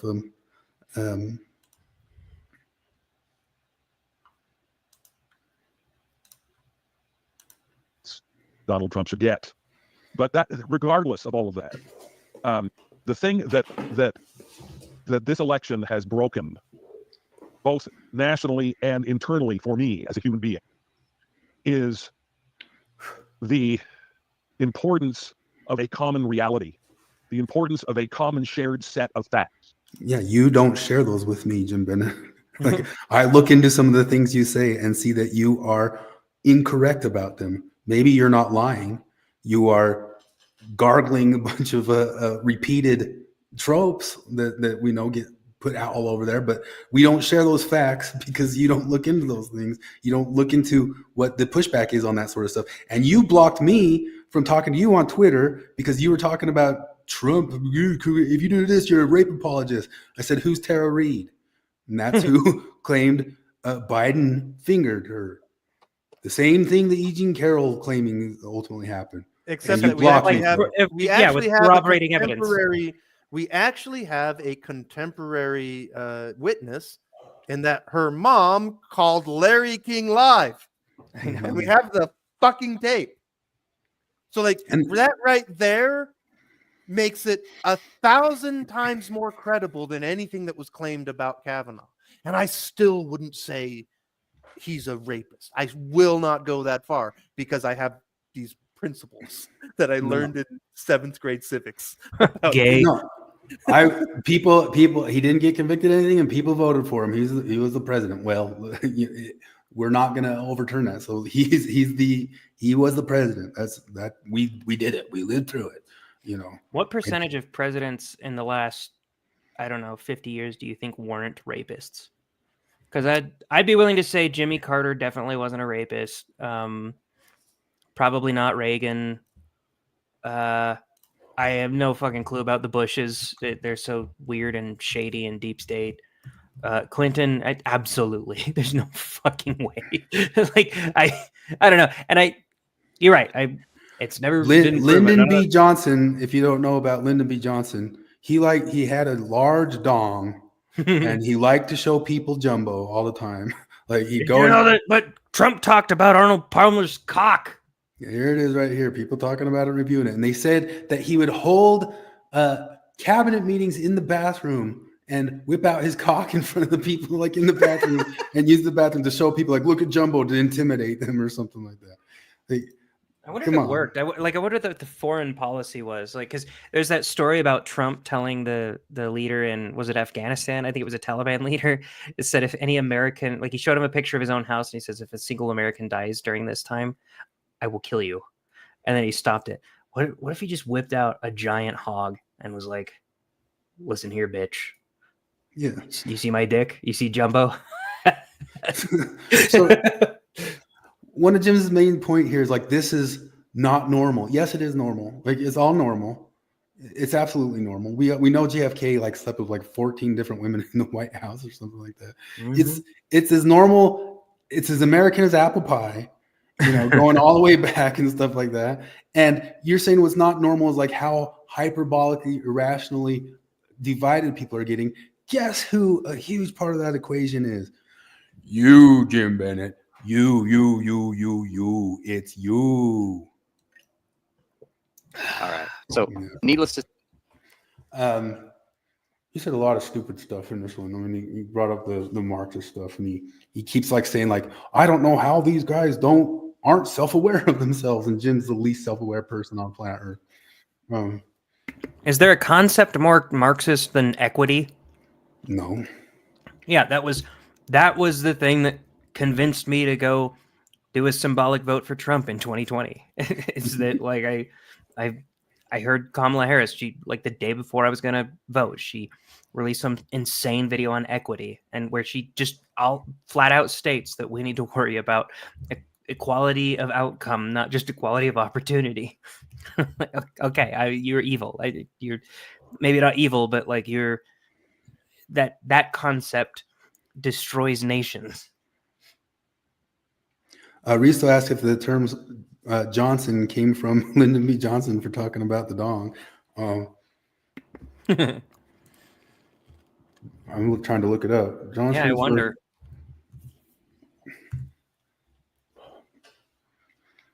It originates from the common surname John Little Johnson. It looks like it goes back. Somewhere in the 1800s, and is the name of a large railroad brake lever. We have there's a radiation detection meter that we have that it's used to detect like radiation from super high sources, and so you don't have to get close to it. It's kind of, it telescopes out. It's a gigantic probe, and it telescopes all the way out, and it's called the Johnson extender. Oh, animated dick probe. Well, one of the things that Trump talked about getting rid of was like a bunch of different stuff that were tied to NGOs that were censoring the internet. And Jim Bennett says that he's going to get censored off the internet because of Trump. And no, that's not how those laws work. If you pass a law that you can't censor people off the internet, it also censors yourself. That's how law passing works. Well, don't you remember how after Elon Musk took over Twitter, Jim Bennett got censored off of Twitter? Totally, yeah, totally. Oh wait, no, he happened. didn't. So he's very, very, very worried about the science and RFK taking over the science and taking it away from super scientist Rachel Levine and all that sort of stuff. Just today, Colin Wright, who we mentioned earlier, noted that Laura Helmuth has resigned as editor-in-chief of Scientific American. After 4 years in the role, during her tenure, she transformed Science American from a widely respected, objective, popular science magazine into a science-themed, woke political publication, and goes into like all the details of like, here's why human sex is not binary and all that stuff, and this is Science American. And then that person resigned today. Here they are dropping all that sort of stuff. Colin has a long thing. Well, and Elon noted it. Yes, put the science back in Scientific American. That's our anti-science, our anti-science administration coming in here. I mean, oh wait, no. The experts have been anti-science. Well, do you remember when I might have mentioned it last week. Do you remember when what was it, Falcon Heavy, the rocket that SpaceX had land back and like it caught between the chopsticks, is what they call it. I remember I was like, you know what? I would bet my left nut without even looking at it that I fucking love science page said nothing about that. Like that's a big fucking deal in the scientific world. And so I went back, I scrolled back as far as I could. For months. Nope, nothing. Not a single goddamn thing about it. And I'm like, look, you guys are just partisan hacks at this point. Like if I don't know, there's a lot of people I don't like. Like I don't like Bill Gates, but if he engineered like a cure for cancer, I'd be like, oh my God, that's a science. He did a science. And let's fucking talk about it. I wouldn't trust it. So I guess there's that, but yeah. What was the thing? He said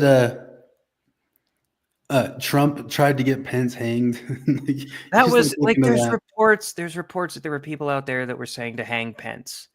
And then because Trump said on Twitter, like Mike Pence deserves what he gets, that they tied that to some people somewhere saying he should be hanged or something like that. Like it's such a stretch of a tying together of stuff. Well, it's all just hatchling shit because the amount of things that they're like, oh, Trump was accused of this. Like somebody called him a rapist and I was like, who did he rape? And they were like, 40 women accused him and where there's smoke, there's fire.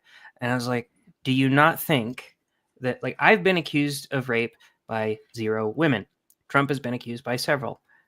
Do you not think that there's more motivation for a woman to accuse Trump of rape than there is for her to accuse me of rape? Because as soon as there's motivation, like as soon as I get a big cabinet position, there will be rape accusations. I promise. Scott Adams brings this up all the time. He says, if you're famous, you have at least 7 of them out there. You know, he says, I've got a bunch of them out there. One lady found my house and showed up at my doorstep, a la Nick Fuentes, which ended up happening. I don't know if we want to pull that up. That Nick Fuentes got doxxed and some lady showed up at his house. Scott Adams said it happened to him. And he says, if you're famous, you have these accusations floating around out there at you, people and people you've never met. And Trump says, I never met this Jean Caroline. I don't even know what the hell you're talking about. But what you going to do? Do you guys see all the, I don't know if we still just talking Trumpy stuff. I mean, it's just. Well, it's like when Kobe Bryant was accused of rape. Mm-hmm. And I remember saying that to a friend. I was like, did you hear Kobe Bryant raped a woman? And he's like, well, I mean, I did, but like she was a prostitute. And do we think that he just didn't have the money for it? And I was like, oh yeah, that's a good point. I hadn't looked into it at all. Yeah.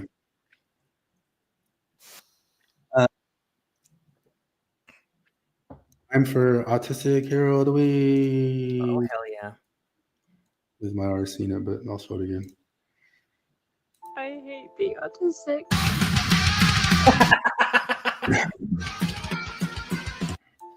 That's it. That's amazing. I hate me not to say, and those rockers say we don't. You know. Heretic. Did you guys give a shit about Heretic? I don't want to, and I don't want to watch it, but I feel like it probably, I don't know. I keep seeing a bunch of Mormons say it misrepresented us. And I'm like, I don't know, it probably did, but I haven't watched it. And then I keep seeing a bunch of ex-Mormons saying it was just utterly brilliant. And I was like, I don't think it was. But I haven't watched it. So I really don't want to watch it. It really does sound like so Hugh Grant's, those girls show up and Hugh Grant's read at atheism. And I get the media literacy point that because Hugh Grant's read at atheism doesn't mean that the movie's read at atheism. The bad guys actually read at atheism or something like that. But I don't care about it. Like the whole entire ex-Mormon and Mormon world, like, oh my gosh, Heretic! John Lynn filmed it, had like a whole screening of it for everybody to go watch it. Like, oh, and got to talk to the guys. And well, it's like when Under the Banner of Heaven came out. I couldn't convince myself to watch it. I watched some of the clips where he was like, "Oh my heavenly Father, what do we do now?" And I'm like, "That's retarded." Come on, Lindsay Hansen Park, where were you on that one? That's they don't sound like that. Should I pull up we're running along. Should I pull up Lindsay Hansen Park's arguments in the debate for? Oh my god! You can go for it. I didn't watch any of it, but I watched none of it. But like, part of me, like, I talked for like 6 minutes. I watched like 5 seconds of it. I'm like, oh, okay, this is just dumb. But then you confirmed to me that it is just what I thought. So there was a debate on is feminism and religion compatible, and the whole entire thing held the premise at Cambridge Union, and Lindsay Hansen Park was invited to be the Mormon speaker at it, out of a bunch of different speakers. I don't know why they called it the debate, because it was kind of just like a list of prepared speeches by a bunch of different people. It was everybody gets up and preach. Like that's like it's not a debate. It was church where everybody is their own church. Anytime I watch a debate, I always skip to the like cross-examination part because I really don't generally care about their initial 10-minute. I just don't like the format of classic debate. Well, did you ever watch I think it's all right if there's actually like answering, like you're supposed to listen to each other and answer. But if it's just a bunch of prepared. Jared, have you ever seen the Intelligence Squared debate of is Catholicism a force for good in the world? No. I'm going to send you the link. It is the most epic rhetorical smackdown in history because on the side for Catholicism was a bishop from Africa and a lady parliamentarian who converted from Anglican to Catholic. And on the case against was Christopher Hitchens and Stephen Fry. And it is the most, like I said, the most epic rhetorical smackdown you've ever seen in your life. But the thing that's fun about Intelligence Squared is that they do an audience poll before and after. And in in most debates, most people have their minds made up before. And historically, Intelligence Squared, there's not a lot of movement on the before and after. But that one, there was enormous movement on the before and after. Yeah. No, like if you want to see a rhetorical smackdown like you've never seen before, that Christopher Hitchens and Stephen Fry shitting on Catholicism. It's the greatest fucking thing. It is so glorious. Especially like I don't know. I don't want to spoil it, but the thing where Stephen Fry's like I can't remember exactly. It's like, well, if you're not for making moral judgments, then what are you for? It's a whole thing. Like it was astounding. It's the greatest thing ever. Well, I'm saying most debates are a complete waste of time. That was the rare exception. I like this section where they can go back and forth, where they ask a question and the guy answers, and it's more. This sounds so boomery, but like it's more of a discussion than a debate. It's still a debate, but it's like because when you're like, I'm going to give a 10-minute opening, and then you're going to give a 10-minute opening. All that gives you a chance to do is just cherry pick what you argue against. He might have made a bunch of good points, but you pick the one bad point that he made, and you tear it apart, and then his good points never get addressed. And if you have like an immediate back and forth, At least there's some back and forth in those. And this one, there's no back and forth. They all just read their prepared remarks, so nobody's. So this is just sacrament meeting with opposing testimonies. Yeah, but it also doesn't, like, both sides assume feminism good. Both sides assume feminism good. Does it work with religion? So great debate there, fellas. And of course, most of them go, "What's feminism? What's religion?" There's so many definitions. Meaning of definitions of words is infinitely deferred. Like you can't get a bunch of postmodernists together and talk about two things like that general and try to get like any sort of like they all had to like pontificate on that for half of their little speeches. Thank you for that speech. We now head over to the third speaker for the opposition, Lindsay Hansen-Park. Lindsay is an American Mormon feminist blogger for Feminist Mormon Housewives and the executive director of the nonprofit Sunstone Education. Please, can we have some order in the house? I think there's no order in the house. I think because everybody laughed at the concept of feminist Mormon housewife. Well, it's because like why does she still call herself a Mormon? She's arguing for Mormonism here in this debate that feminism is compatible with the Mormonism. Job title. It's her fucking job title. No, she doesn't believe a lick of it. She hasn't in more than a decade, but it's her paycheck. I know, Lindsay. I've listened to you speak before. You think Joseph Smith is a sexual predator. You think that he didn't see God. You think that the Book of Mormon is a sham. All stuff that I agree with you on. So what I do with that information is I tell myself I'm an ex-Mormon. On her private face, on her personal, on her public Facebook page, she publicly slandered me. And she said that I blame women for what my ex. She said I blame her for what my ex-wife did to me. She publicly said this. She knew she was lying when she did it, but why would she take that back? Because she needs it to be true. She's arguing they're compatible here, which really kind of exposes what the whole entire discussion is about: is should we be entryists into religion or not? Should we just stand outside of it and fight it, or should we go be entryists into it? And so that's essentially, it sounds like they all say that no, feminism is not compatible with most religion as is right now. We just have to ship of Theseus this like rapidly right away, replace every part of the ship until it's unrecognizable immediately. Because I feel like the whole ship of Theseus, that what you should glean from that is, 100 years later, it's still the ship of Theseus, but we replace things individually and when they need replaced, so it feels like it's still the ship of Theseus. But if you take everything except for like, I don't know, one mast of the ship of Theseus and replace everything else like in the same weekend, it feels like maybe that's not the same ship. And you can gradually change things. You can't immediately change them, because if you immediately change them, they just become not the thing anymore. And that's what that's what feminism would have to do to Mormonism to make it compatible. I think you just kind of, in so many words, gave Lindsay the speech. But some person said this earlier. Of course, she like broke everything down to like religion's all just a construct, but everything's just a construct. But feminism must also be a construct too, but it's better. And not only is it better, but we should use feminism to imagine a better world. So I'm not really going very far off with the exact quote. There is no such thing as objective truth, but feminism is objective truth. Yeah, it's more of what you were saying about the McClellan postmodernism stuff. Like it's all a construct, it's all fake, but ours is better because we have McClellan's his isn't even ours is better. His is like ours. We have the proper morals. Yeah. Order in the house. Thank you. And is the executive director of the nonprofit Sunstone Education Foundation. She's the founder of the podcast Year of Polygamy, which explores the historical and modern impacts of polygamy within the Church of Jesus Christ of Latter-day Saints. You have the ears of the house.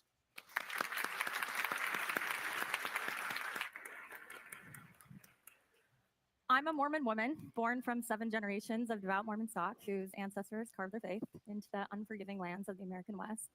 And to shoulder the extreme, relentless burdens we faced, we needed powerful stories, and stories became the bedrock of our lives. And in the world my people built, the rules were absolute. In this universe, as a woman, my role was clear: submissive, obedient, a willing sacrifice. And what y'all call sexism, we called God's plan, a divinely woven order that saw patriarchy as a natural law, embedded not only in our beliefs and our rituals, but in our legal, social, and cultural fabric. And for a time, this lens held, for to simply leave it seemed as impossible as leaving the world itself. Because even as I distanced myself from orthodoxy, I still saw echoes of these beliefs recapitulated outside my faith. The secular world, too, seemed shaped by these same unseen lines, as if patriarchy were as immutable as gravity. And that's the architecture I was raised in, a patriarchal religion that defined itself by a world it competed with to hobble women's equity. To diagnose religion as a singular villain in the race against women's rights is to ignore how other institutions uphold patriarchy and reinforce it in religious spaces. At its core, religion promises to offer belief, meaning, ritual guidance to enrich the human experience. I'm not here to argue if it delivers on those goals. In my experience, faith has fallen short of its promises, and the infection of sexism that is one of the many threads of oppression that moves through its body constantly undermines its aim. But if we take feminism, Remember, she's on the side that religion and feminism are compatible. That's pretty wild because she's talking about how terribly sexist her religion is. And she forgot one of the key tenets of what Mormonism taught her, and that was to shame Chris for having a Led Zeppelin shirt. Yeah.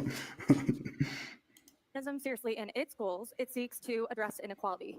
So it's in covenant with many things, including religion, to accomplish these objectives.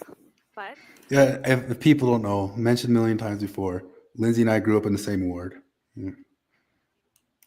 Perhaps I'm wrong, and the secular heaven really is a kingdom of perfect laicite where institutional abuse fades because the God who authored them is dying. But that's not my world. I'll concede I'm in the murkiness of complexity. I'll even confess that I think the question that we're here to argue today is an unhelpful one. So I'll defer to my roots as a good Mormon woman, and I'll apologize for my bad manners. But feminism didn't emerge in opposition to religion. It arose as a response to patriarchy itself, and it arose within my own heart and mind before I had word or language for it. I first encountered feminism as a young Orthodox mother in rural Utah, and it was a really tough time.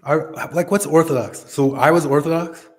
Like, as Orthodox as Mormonism gets, it's just not that bad, at least in the modern sense. And I'm like, I listen to this and I'm like, congratulations, Lindsay. Mormonism is bullshit. That's what you landed on. But you're trying to pretend that you didn't land on that. I don't understand. This system is fake, and it's sexist, and it's misogynistic, and I'm part of it, and I love it. Okay. Possible quest for perfection. I fell asleep each night after I tucked in my babies, and this is not a metaphor. I closed my eyes to the comfort of a swinging noose. But meeting women in my tradition who challenged these harmful narratives, who met me where I was at without judgment or demands, was a revelation, transforming that noose into a ladder, lifting me from my gallows and helping me find my voice. Okay, Deepak Chopra. Who made the mistake of thinking we never find what we had a right to. Sorry. My ancestors replicated the great American machine of conquest, and they replaced secular power with religious authority with little regard to harm. Why did they do that? Because human beings, no matter how brave or grown, are scared little children when facing the sky, and we need a story. And Mitchell says the video's too quiet. I can't make it louder. Oh, yeah, it's as loud as it goes. Do you not hear it? Do you guys hear it? I can hear just fine. Mitchell just said it's really quiet. First time in history that a feminist wasn't loud enough. Wow. And I know I think that's the volume of the video. this because when I first questioned narratives I both inherited and perpetuated, I reacted to it by groping for news stories that would fill the void or the big question that if I groping trigger word. We're all asking, what the hell is going on here? How did this happen? How do we let it happen? Okay, maybe that last one's just for those of us who leave religion bewildered and shocked, wondering how we got out alive. So we search for kinder tales to tuck us in at night. But I don't know anyone that left religion and didn't find a new story. My new story is one that blends mystic, tarot, white girl nonsense, simulation theory, and Mormon prayers. And this is fine. I mean, my beliefs are bananas, but this is actually fine because all of us hold magical thinking, especially those of us. She says she's into tarot now? Is she having a mental breakdown? I think we've got it all figured out. What I'm saying is it's all narrative in this grand mystery of life. We let science tell stories and data. We let secular law script morality, and we let God fill in the gaps. This is all postmodernism. Assigning villains, victims, and heroes. Having lived under dogma and then escaping to this supposed heaven of reason, I can tell you that everywhere I go, no matter what banner is flown at power's door, someone's trying to hold someone else down. a boot on the neck by the state or by You know, I citizens. feel like it's been a long time since I've listened to Lindsay speak, and I forgot how she's just the unholy bastard child of Michel Foucault and Brene Brown. Well, I mean, I'd say because I used to, I was so versed in Foucault before every random Mormon was. And I used to sit there, and I didn't know if she'd read it too yet or not, but I'd sit there and hear her on Delin and Larson and that stuff, and I go, Foucault, Foucault, Foucault, you're saying Foucault. And I'd say it, and I started saying it to a bunch of people, like, what are you talking about? And yeah, it's just all there. It's all just, we're in an episteme of, which is just kind of like a societally created little, you're poured into the vase that you are, you know, that's all you are. The society is the vase and you're poured into it. And that's what truth is. And we can change the vase or something like that. Yeah, And, well, she hasn't gone full Foucault yet because she hasn't yet reminded us that life was so much better when parents would just plow each other in front of their kids. yeah. Well, she is saying that we all fell into that episteme because it just happened, and who knows how it happened. It was power, and it was power that just structured it and formed it all around us, and we didn't know what was going on. And I got power structured into it. It's not my fault. The devil made me do it. The devil made me do it. Marries well with patriarchy, secular or sacred. And I hate that. this is one of the things that I always love that I brought it up several times Here's the before. thing, like, I just have to, sorry, real quick, because it just popped into my mind and I've been drinking. But like, for my whole life, I had this idea that Oxford is the pinnacle of human thought. And they invited the mid-wittiest fucking derivative No, hack Flip. No, in Flip. fucking world No, to Flip. be an expert on a subject. And No, I'm like, Flip. oh, fuck. Oh, No, fuck. Like, no, Flip. apparently, the only good thing that ever came out of a British university was Monty Python. That's it. That's the greatest achievement of the British university system. John Cleese. He learned Latin and made great Latin jokes. That's the only thing we got out of that shit. Flip. Look at this. Each one of these, there's segments. They have them out here. There's a different segment.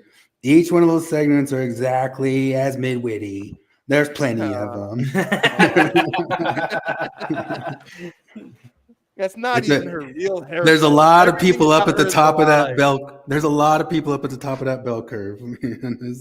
You know, that's where they all are. Like, I don't. Here's the thing. Yeah, Like, what's the sign signifier equation on her natural hair color? yeah, like Lindsay, like you dye your hair and wear makeup.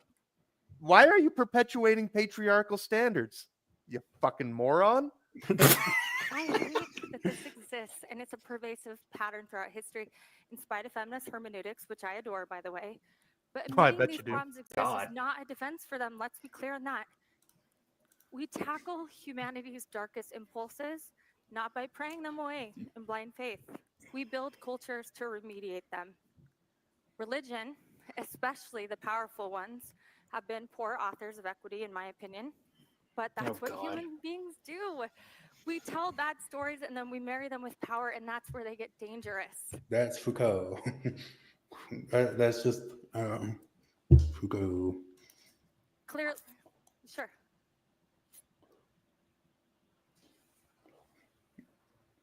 I'm getting there. Yes, thank you. Who are the bozo people like piping up and speaking? So the patriarchal oppression that I lived firsthand, that took me to the brink, did not argue against compatibility. It argued for deeper integration. So yeah, I'll defend the compatibility, which saved my life. Throughout history, where there's oppression, there's resistance. So when you see those poor polygamous women from my heritage on your TVs escaping marriage from patriarchal older predators, you're only seeing half the hell they're going through. But what you must also see, even when the cameras stop rolling, are women that are finding ways to negotiate their power within their communities. Is that not feminism? Okay, sure, it's not the pure academic gender studies version we'd like to convert them to. But Convert? it's just the same.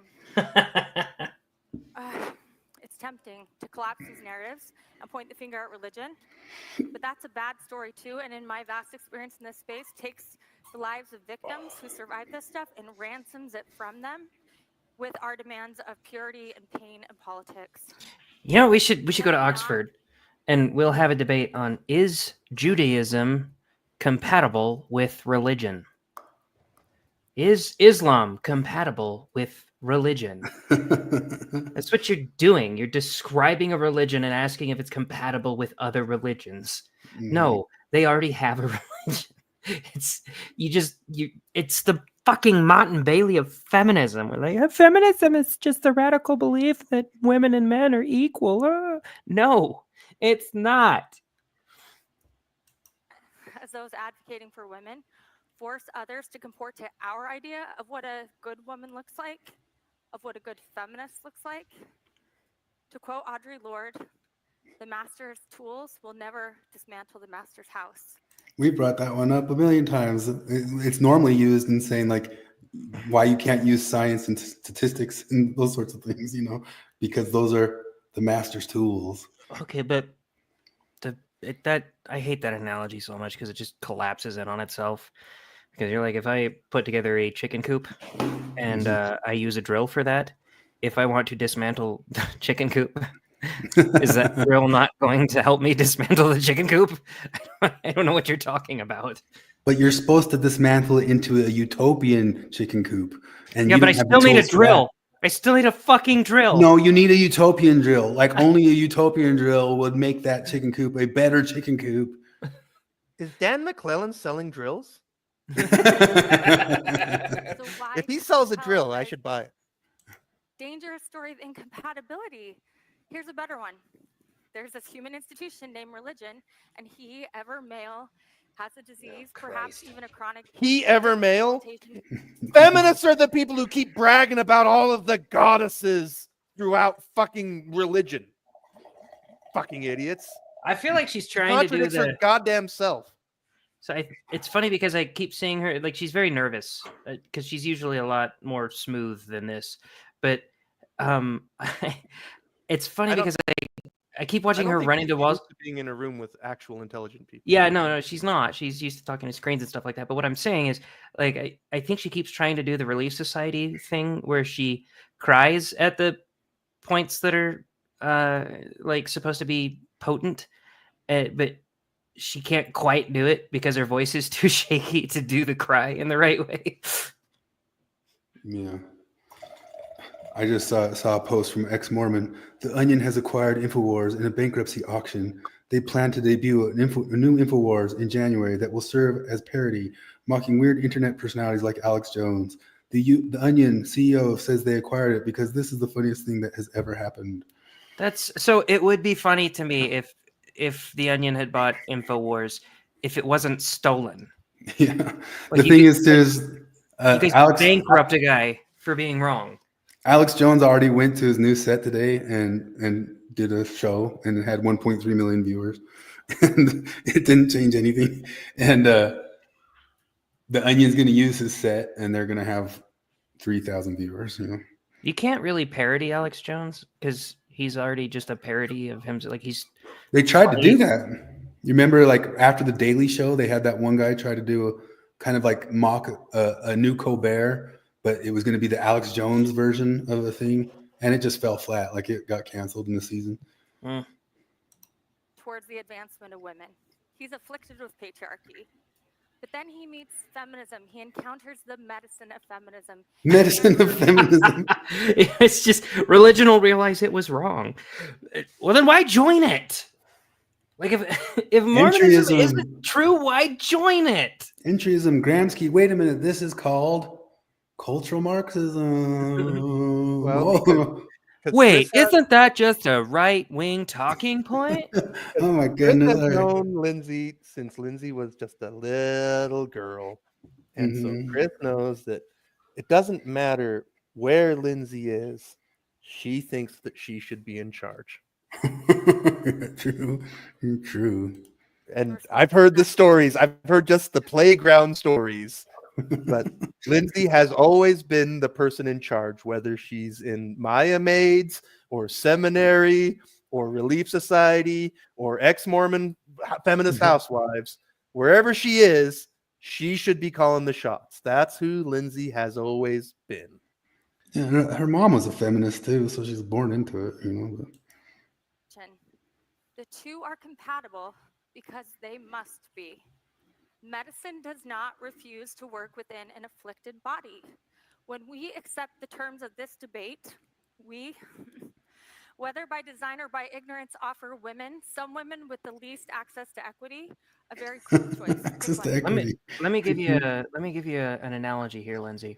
The streets in England were built around horse and buggies, and then when automobiles came onto the scene, the streets weren't wide enough. And this is an analogy that I've heard from many a feminist. I can't remember who first put it forward, but it was some retard. And once the automobiles are on the streets were not designed for them. They're not wide enough. And you can't work within the system. You actually have to just tear it down and remake the whole system. That's what patriarchy is. You're arguing to me that we can just give the streets medicine.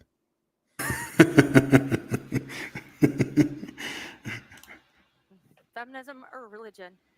What this fundamentally does, is it stops The dialectic. the medicine from accessing the parts of the body most insulated by the disease. And this argument reeks of scarcity. It's something I know well. My people are poor in love and rich in fear. And good theology is so often co-opted by fear, telling us there's only so much liberation to go around. Good theology. There's only so much liberation to go around. Like Lindsay, like you've gone to like full liberation theology speeches. The good theology is the communist position. Yeah, my God, Okay. what's that?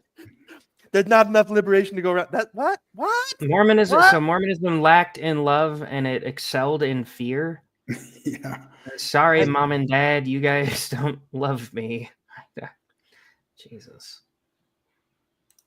There. Wait, and also, by the How's that way, any different? didn't she divorce Yeah. Ark? Yeah. Isn't she upholding? Well, I patriarchal don't know norms? if they ever officially pulled the trigger on the divorcing, but But I mean, also, like, just the fact that she still has his name. yeah, Isn't but that- a lot of women keep the name of their kids like with them. They don't. But isn't that reinforcing patriarchal norms? What she should do is demand that at least half of her kids change their last name to Hansen, Yeah. and honestly, probably Park more dash than that Hansen. as reparations. Hansen-Park. From the beliefs that harmed me.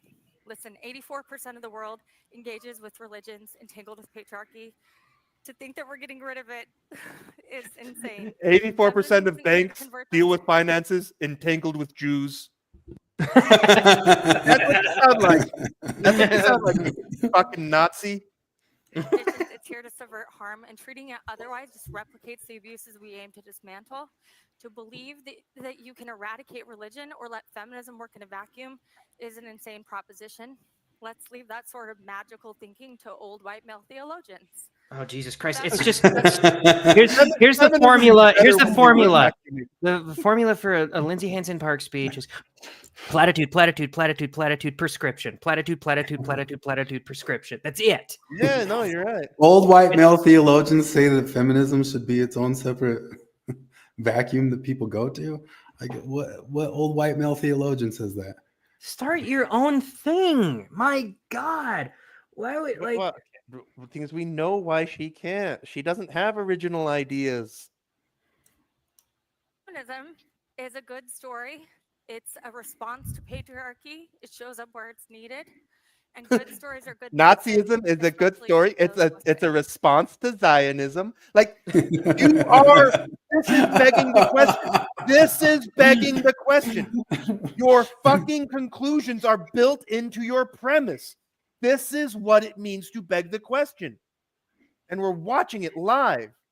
Like literally, we just changed the words, and you're a Nazi. We just changed patriarchy to Zionism, change men to Jews, and this could be any fucking speech in 1935 at the fucking University of fucking Nazis. Like, goddamn. So I think I've decided just like right now that I have an equation in my head that I need to figure out, and it's that any ideology, it any ideology's shittiness is exactly correlatory to its amount of words that make me want to vomit, right? So, like in Mormonism, it had some stupid words and phrases that every time I heard them, I was like, shut the fuck up. It's things like the word truthfulness. I hated it. It's a stupid word. Veracity is already a word. Phrases like with every fiber of my being or beyond a shadow of a doubt. There's shit like that. But there's like a handful of them. I could think of a few more, but oh my God, with feminism, it's just every other word is just reeks of these shibboleth platitudes, which are just like patriarchy, systems, oppression, white male. There's more of those stupid shibboleth words than there are normal words. It becomes just a nonsense parody of itself. Yeah, for sure. She's still got a little bit more. Little more. Probably not much more. Thank you. Oh no, that's it. Yay! So nobody responds to that because it's not like an actual debate. Yeah. Like, what's the response to that other than I don't believe your dumb religion, Lindsay? I reject your faith-based presumptions. I don't think that we should do entryism to religion. I think we should have feminism as a separate religion. And that's not to say that I won't. What is the thing she has? Like, she's never made anything. She somehow took over Sunstone magically. Like, based on what? And like feminist Mormon housewives. Entryism, based on entryism. For the first year of feminist Mormon housewives, it was literally Lindsay Park and friends read Wikipedia into a microphone. Yep. But it was entryism. I mean, I said that all along. I mean, you see like even like Kara or Sam get invited on these things or whatever, and they say, well, I'm a woman, you need a feminist on this thing. And suddenly they get, or Maven suddenly gets advanced up into being a speaker on ostensibly large podcasts because they've announced they're a feminist, and that's all the credentialing you need, you know. And, you need a moderator? Here I am. Here I am. Well, it's funny because they never even stand on the principles that they claim that they stand on. Because like Sam released that video talking about how terrible trad wives are, and I just like I asked in the comments like, okay, but what if a man and a woman both consent to the whole trad wife thing, and that's their delineation of duties within their relationship, and they're both consenting to it? And she like tried to explain to me in the comment very briefly how that's just different, you know. And I'm like, oh, well, your whole thing is consent. And it turns out you actually don't give a fuck about consent. You just give a fuck about your ideology. And when consent lines up with that, that's fine. But when consent does not, when somebody consents to something that, which by the way, like I'm on board with, like to a degree, because I think consent is an important thing. But I would say there are certain things that people cannot reasonably consent to.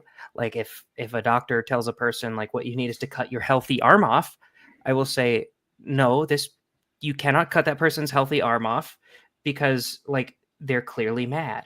But this is like consent is the foundation of their of their fucking ideology as far as sex goes.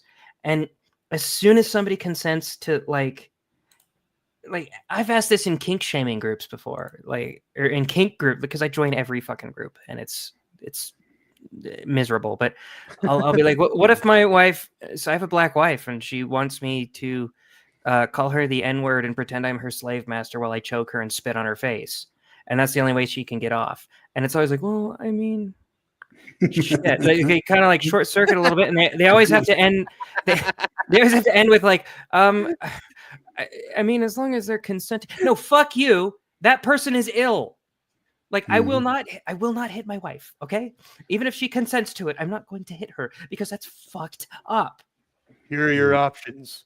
You either blow me or it's back to Africa. Yeah, so this picture of Twitter in the above picture, like that's currently what the ex-Mormon influencer space looks like, and that's what happens to any space that doesn't follow Robert Conquest rules. I realized I was thinking about it, and I just kind of answered my question a little bit because like, because we're like, how the fuck how did Maven become the moderator of all of these podcasts? And then I just realized about it a little bit where it's like, because you've got usually some man often white, and he has ideas and he wants to get them out there, and he wants to run a podcast on social media. But what he doesn't want to do is moderate, because most ordinary people don't enjoy authority and You need a den controlling mother. speech and being exactly. You need a longhouser. When you get a Lindsay Hansen Parker, a Maven who's like, oh, I control who gets to say stuff. Sign me up. And I've said it a million times. Stalin took over the Communist Party from the position of HR director. That's how it happens. Fuck yeah! You control you're the interest. You control who comes and goes. You're the gatekeeper. Well, do you remember that time that Sears Stoner said something really, really retarded in the Longhouse group, and you immediately booted him? Yeah. Because he said the wrong. You remember that? You just booted him out because you're like, I don't like that thing you said. You're not allowed to say it. No. You know, I just had a little victory though, because like last week I was arguing with my friend, and I even mentioned like I might be losing a friend over Trump shit, and then during the podcast I started it all again. But there's hope, because I got him to apologize for insulting me and calling me names. Wow. And we might I laid the groundwork. We might just go spend a couple hours, smoke a cigar, and try to talk about this stuff in real life in person and not on the internet. So maybe there's some hope. I hope so. Before I should say it again, but Lindsay's apologized to me. She hasn't apologized to Flip yet. But no, that's like, and I know why she can't. I know why she can't, because apologizing to me would rip the pants off of her entire foundation of her whole thing. Because my whole argument was valid, and I know that deep down, Lindsay that's why I say intellectually, emotionally understands. I was fucking right, and you goddamn know it, Lindsay. Apologize means you won't do it again. Okay.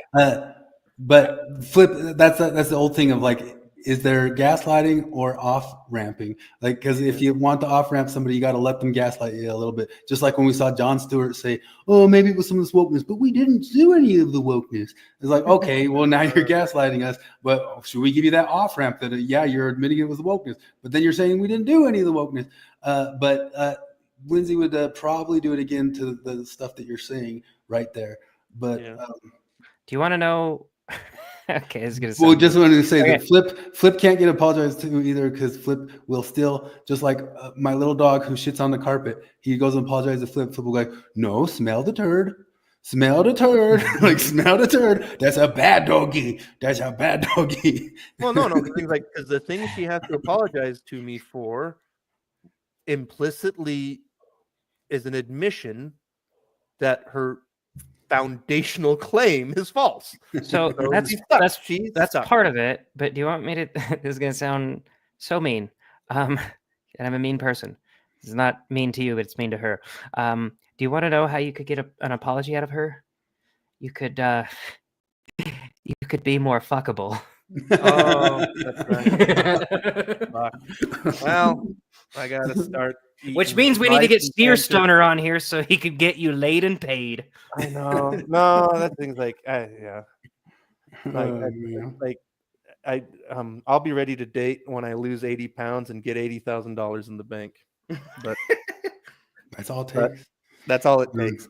No, yeah, if you and I lost weight, we'd get a lot more apologies from feminists. Yeah. No, but like, I mean, I've said it to people before, and I'll say it again. Like, if you want to get somebody to slide in your DMs and ask you to hit them in bed, argue with feminists online with a 6-pack. Yep. Yeah. Like, because this is one of the things about the whole like incel accusations and all that shit. Is like, if all like this is things like that, feminists don't even understand that they're undermining themselves with the accusation. If all I cared about was sex, that's available. Like, a woman 17 years younger than me called me up at 1 o'clock and said, "Be my boyfriend." And I said, "No, I'm sorry. No." Right? Like, if all I cared about was sex, it's available to me. I'm an old romantic. And I'm actually in the 4B movement because I am not going to have sex with anybody that I'm not willing to have a child with. Whether or not children are actually on the table, like as a matter of principle, like just as the idea of somebody that I would want to go through life with. If it's not somebody that I would theoretically want to have kids with, then it's not something I'm going to put my dick in. That's I've all had this there is argument. to it. I've had this argument with feminists, and anytime we talk about abortion, it's always they think they get me because I'll be like, it's actually like I love the 4B movement because like you're saying I'm not going to have sex with somebody who I wouldn't have a baby with. That's congratulations, you stumbled upon Christian morality. Also, that's what we wanted the whole time. Are acceptable. And then they always try to turn it around and act like I'm going to have a different standard for men, and they're like, oh well, if you don't want to have a baby with a woman, you shouldn't have sex with her. I was like, absolutely. I have literally never put my dick in somebody that I would not have had a baby with. Like it's really fucking easy. Feminists, what you call incel, I call exactly what you're asking for, right? Exactly that. You don't want me to be irresponsible with my dick, and I'm not. Part of it is because I learned my lesson when I fell in love with a woman who lied to me about everything but her name and birthday and then stole my baby. Thank God she didn't lie about her birthday. That would have been a lot worse. Yep. I'd also say probably a lot of those Me Too things that happened of those male feminists and things everywhere or others. If you meet somebody from arguing feminism online from some feminist group and they want you to choke them, that's probably a thirst trap, and do not fall into that as well, because just like Jared said, no, you don't do it because no, that's not what you want to do with somebody anyway. But at the same time too, like I'm not talking about a hypothetical here. Like I'm saying, they come along and Flip's theory holds true. They might have a tendency to enjoy the violence and ask it of you, but I guarantee you, some people who ultimately gotten later Me Too said okay to that. Yeah. No, like that's the thing. Geez, man, how long ago was that now? 10, 15 years. But I remember because like, you know, it was a few years since my divorce. I was out of the dark times. I was kind of thinking like, oh, maybe girls again. And like there's a weird, in fact, I remember it was a weird day. Like I had no idea when the day started that at the end of the day, I would have kissed 3 different girls. But like for 2 weeks, I had 3 girls going at once. And one of them was like this attractive girl, like, you know, and she had an engineering degree, made a lot of money. And she was in my, like, I didn't ask for any of this. Like I was just going about my life. And here is this woman in my bed, in her underwear, rubbing her ass on me.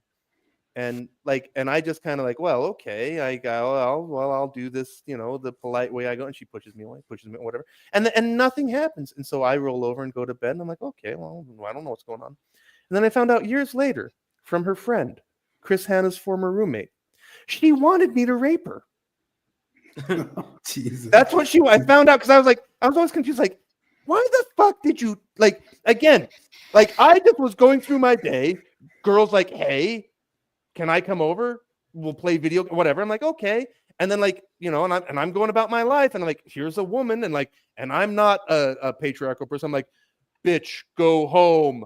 Like, no, like whatever you want, lady. Like, and I'm like, okay, it's nighttime. I'm going to bed. She's like, well, off go my pants, into the bed with you. And I'm like, and the whole time I'm like, wait, did you want something or not? And that's like years later, I saw the Louis C.K. bit about this. Like, I know. To rape you? Like you just did this on the off chance that I was gonna rape you? Like no. You wanted me to rape you on the off chance that you were into that? Are you insane? Yeah. Like that's like when I watched that Louis C.K. bit, I was like, fucking happened to me. And like, and I'm like, I don't have a 6-pack. I'm a big fat awkward nerd with autism, you know, and yet it fucking happened to me. It's the weirdest thing, you know, but like, yeah, well, there you go. There it is. Like, but that, you know, because that's the whole thing. Like that, this is the whole thing about feminists that like drive me crazy is that like I am and always have been just an old school romantic, which means there's no romance because romance is dead. You know, like that's just how that works. But like, nope. Like that's the thing I keep learning. Well, that's things like my ex-girlfriend. Like she kept trying to pressure me into public sex. I'm like, I don't want to go to jail. What the fuck's the matter with you? You're not romantic. Like I love you. I don't love the idea of getting caught. You do. Why won't you just fuck me at a place where like children could see? But that's the thing. Like, I don't see. That's one of those. I mean, I keep talking about all the time where it's like because feminists are so happy to talk about how shitty men are sexually. You know, the like, problem. Yep, there's a lot of creepy sexuality, but sometimes I wonder. You know how so I've had the theory that like maybe we're like this because we had dads we liked or something like that. But another thing that makes me feel like maybe one of the reasons we're men who dare to speak brashly about such things are because we never fell into one of those thirst traps. You know what I mean? And even if they're offered or something, but I think some men get afraid of like, I can't speak up because I fell into that thing and they could use it against me or something like that. You know what I mean? Yeah. I feel like the main problem here with Flip not being into public sex is that he's the one that's the problem because he's sexualizing public sex. No, yeah, that's true. Remember that, like, you know, he's that fetishizing it. Well, yeah, there's that lady that she does the ex-Mormon titties calendar, or she like goes in front of temples. Oh yeah, flashes the camera, and I remember saying like, "Look, I'm not a prude, but you shouldn't flash your tits like that in an area where like children are around. That's probably not a good idea." And it's the aggressor inverse that they try to pull, where they're like, actually, you're the one that's in the wrong because you're sexualizing women's breasts. I was like, are you trying to pretend that this calendar isn't sexual in nature, where you're flashing your tits? Man, I think it's long gone. But one of the very last classic John Larson's thing ever, and I wish I had screenshotted because it was so good. But he just started, he said, I just spent the afternoon learning everything I could about the feminist position on lipstick. And this is what I learned. And it was all just contradictions, right? Like literally the heads you win, tails I lose, heads you win, tails I lose, heads you win, tails I lose. And it was so fucking funny. And I suspect that he got so much fucking blowback, probably from Lindsay, that like that was when he ended his Facebook life. Because I swear it was one of the last things he ever posted. And it was so fucking funny. Because it was 100% true. It was like perfect satire where he just lays out everything feminism has to say about women's lipstick and men's opinions about it. And the whole point is, the answer is men are wrong no matter what. If you like the lipstick, you're wrong. If you don't like the lipstick, you're wrong. If you have an opinion about the lipstick, you were wrong. And it was funny. And he put it so well. But it's gone. It's lost to history now. Well, all right. Did we do it? I think we did. We can maybe end on okay. Tell me this. This is totally off topic, but it's Star Trek, so you had to do it. Is Star Trek's music an Irish jig? Star Trek: The Next Generation, originally the motion picture theme. 12/8 or 4/4 with triplets. Oops, so I could make it an Irish jig. No, it changes key like every other bar.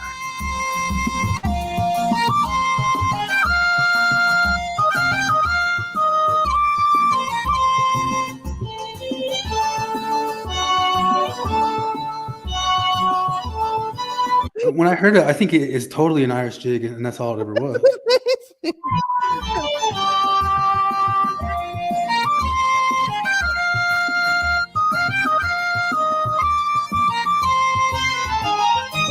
I mean, it's what it is, right? Like, I don't know, like, why it just wasn't always that.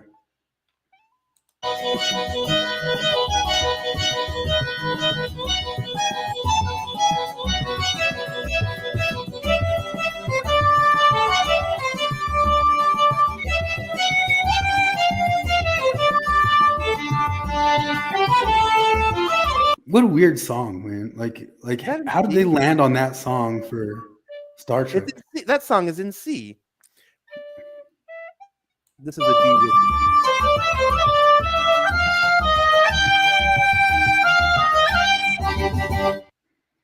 D. That's our autistic hero of the week.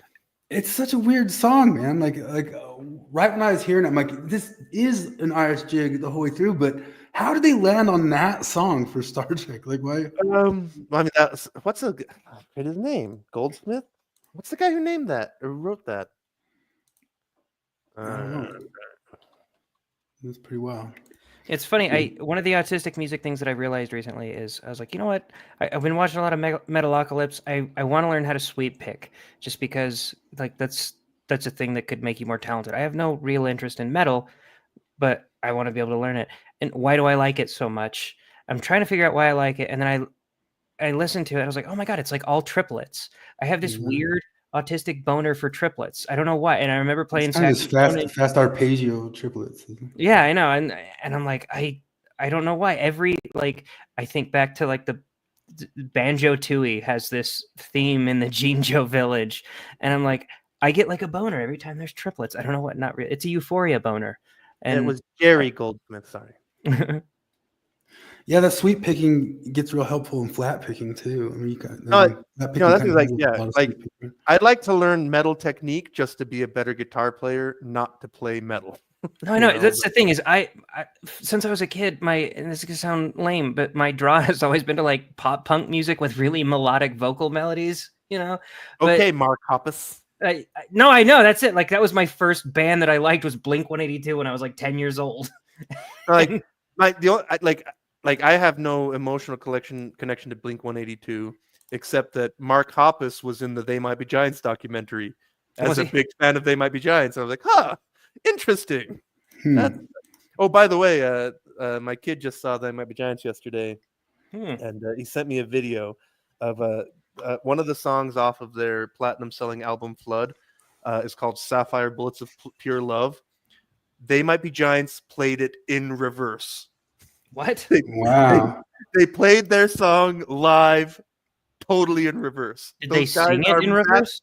I don't think they did the backwards as my kid's cell phone, so it's a little hard to tell.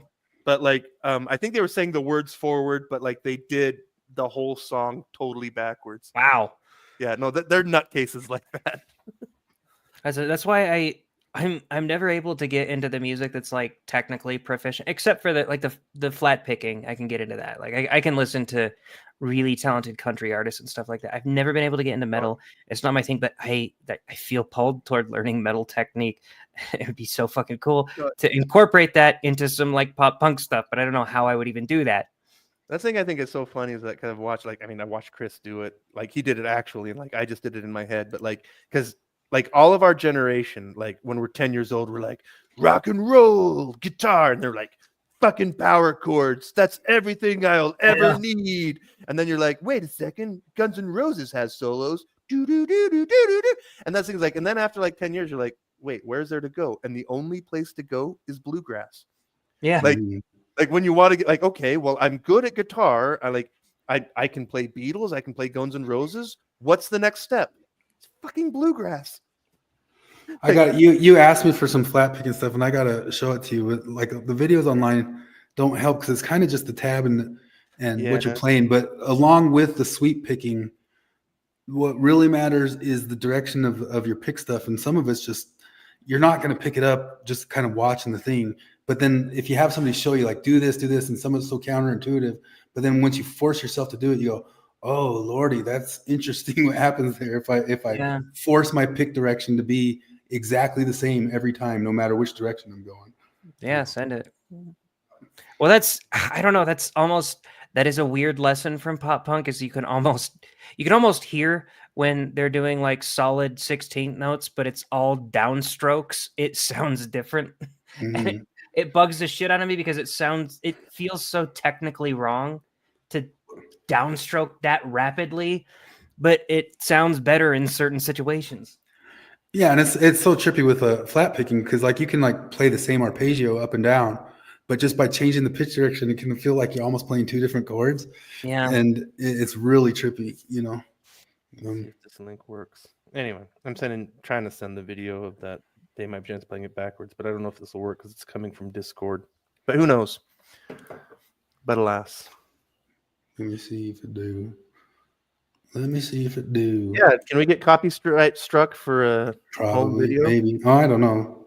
No. Well, I think if it's it says I can't log into YouTube. Does the YouTube algorithm? Oh, does it want to log? I can't log into it unless you share it on your screen. Oh, it's because I'll figure it out. It's coming from Discord, and I don't understand the future. Yeah, I have to show it next time. Cool. But yeah. Anyway, no, they always do something fun. Nice. I even dragged Chris Hanna to a They Might Be Giants concert one time.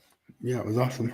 But I was a They Might Be Giants fan back in the elementary school. I was on the trek to be a They Might Be Giants guy, just like everybody else, and then it got shafted by the rock and roll. Like there was a time frame where they thought the future of music was going to be more They Might Be Giants and Elvis Costello and all that. But they kind of turned out to be and right. that got waxed. Yeah, but later that got waxed by the grunge movement just as much as like the boot rock did. But the whole point is because Nirvana's gone, Guns N' Roses gone, Soundgarden gone. They Might Be Giants still producing records. And Nerd Rock's big again. Yeah. No, and the other thing that's so nuts about They Might Be Giants is because I saw my first They Might Be Giants show in 1995, and for example, when I told you that whole thing about when I went and saw that Russian Chicago cover band, and I was the youngest person in the room at 44 years old. When you go to a They Might Be Giants show, the kids keep glomming onto them. They somehow they are able to stay fresh in a way that other bands are not. It's so weird. Yeah. Anyway, they good. Sorry, I got last day at my job tomorrow, so I gotta go to bed. Good. Man, that's Go depressing. take a shit on your boss's desk. That's what I always tell people to do. My boss bought me a nice bottle of wine that I drank today. A really Yeah. interesting Slovenian wine that I was really curious about. She got it because it was called Philip, and it almost looks like my name in Slovenian.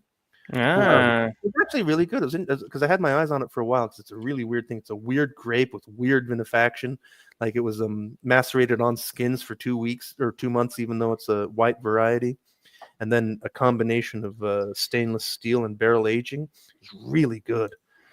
Anyway. Just when you thought you couldn't hate your boss no more, they win. Like this I'm the one totally redeem themselves. She's still going to tell people to braise their ribs in port, and I won't be there to be. Oh, no. This is Flip's last booze corner as a There it is. Until he gets a new booze job. Until I get another one. You should get a new booze job. Yeah, I'm going to keep working on it, but for now, I'm going to drive a truck for more money than the booze people want to pay me. You just won't.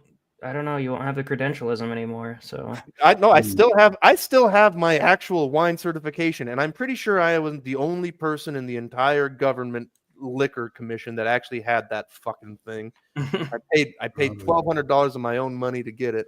Damn. But alas, no, I'm gonna still work. Like I've been telling people that my last day is coming up, and they're literally saying, "Can I have your personal number?" Because I need. I'm not kidding. Like one lady was like, literally, like, "Can we be friends?" And she's like this older lady, and it turns out we're probably related because she is a descendant from one of the same gigantic polygamous clans that I'm related to, so we're probably related anyway. Oh yeah, the Ward Radio talked about debunking the Tribune, calling Mormons the Nazis, and they did totally say Mormons. Oh, that's easy. Yeah. They're like, Cardin's probably like, no, actually, Mormons are the Jews and anti-Mormons are the Nazis. Shut the fuck up, Cardin. Extermination order! Extermination order! Oh man, that's probably gonna be. I'm gonna listen to that now, and Jared once again is gonna have told me everything I'm about to listen to already. All right. Okay. All right. Have a good Next one. time. Later. See ya.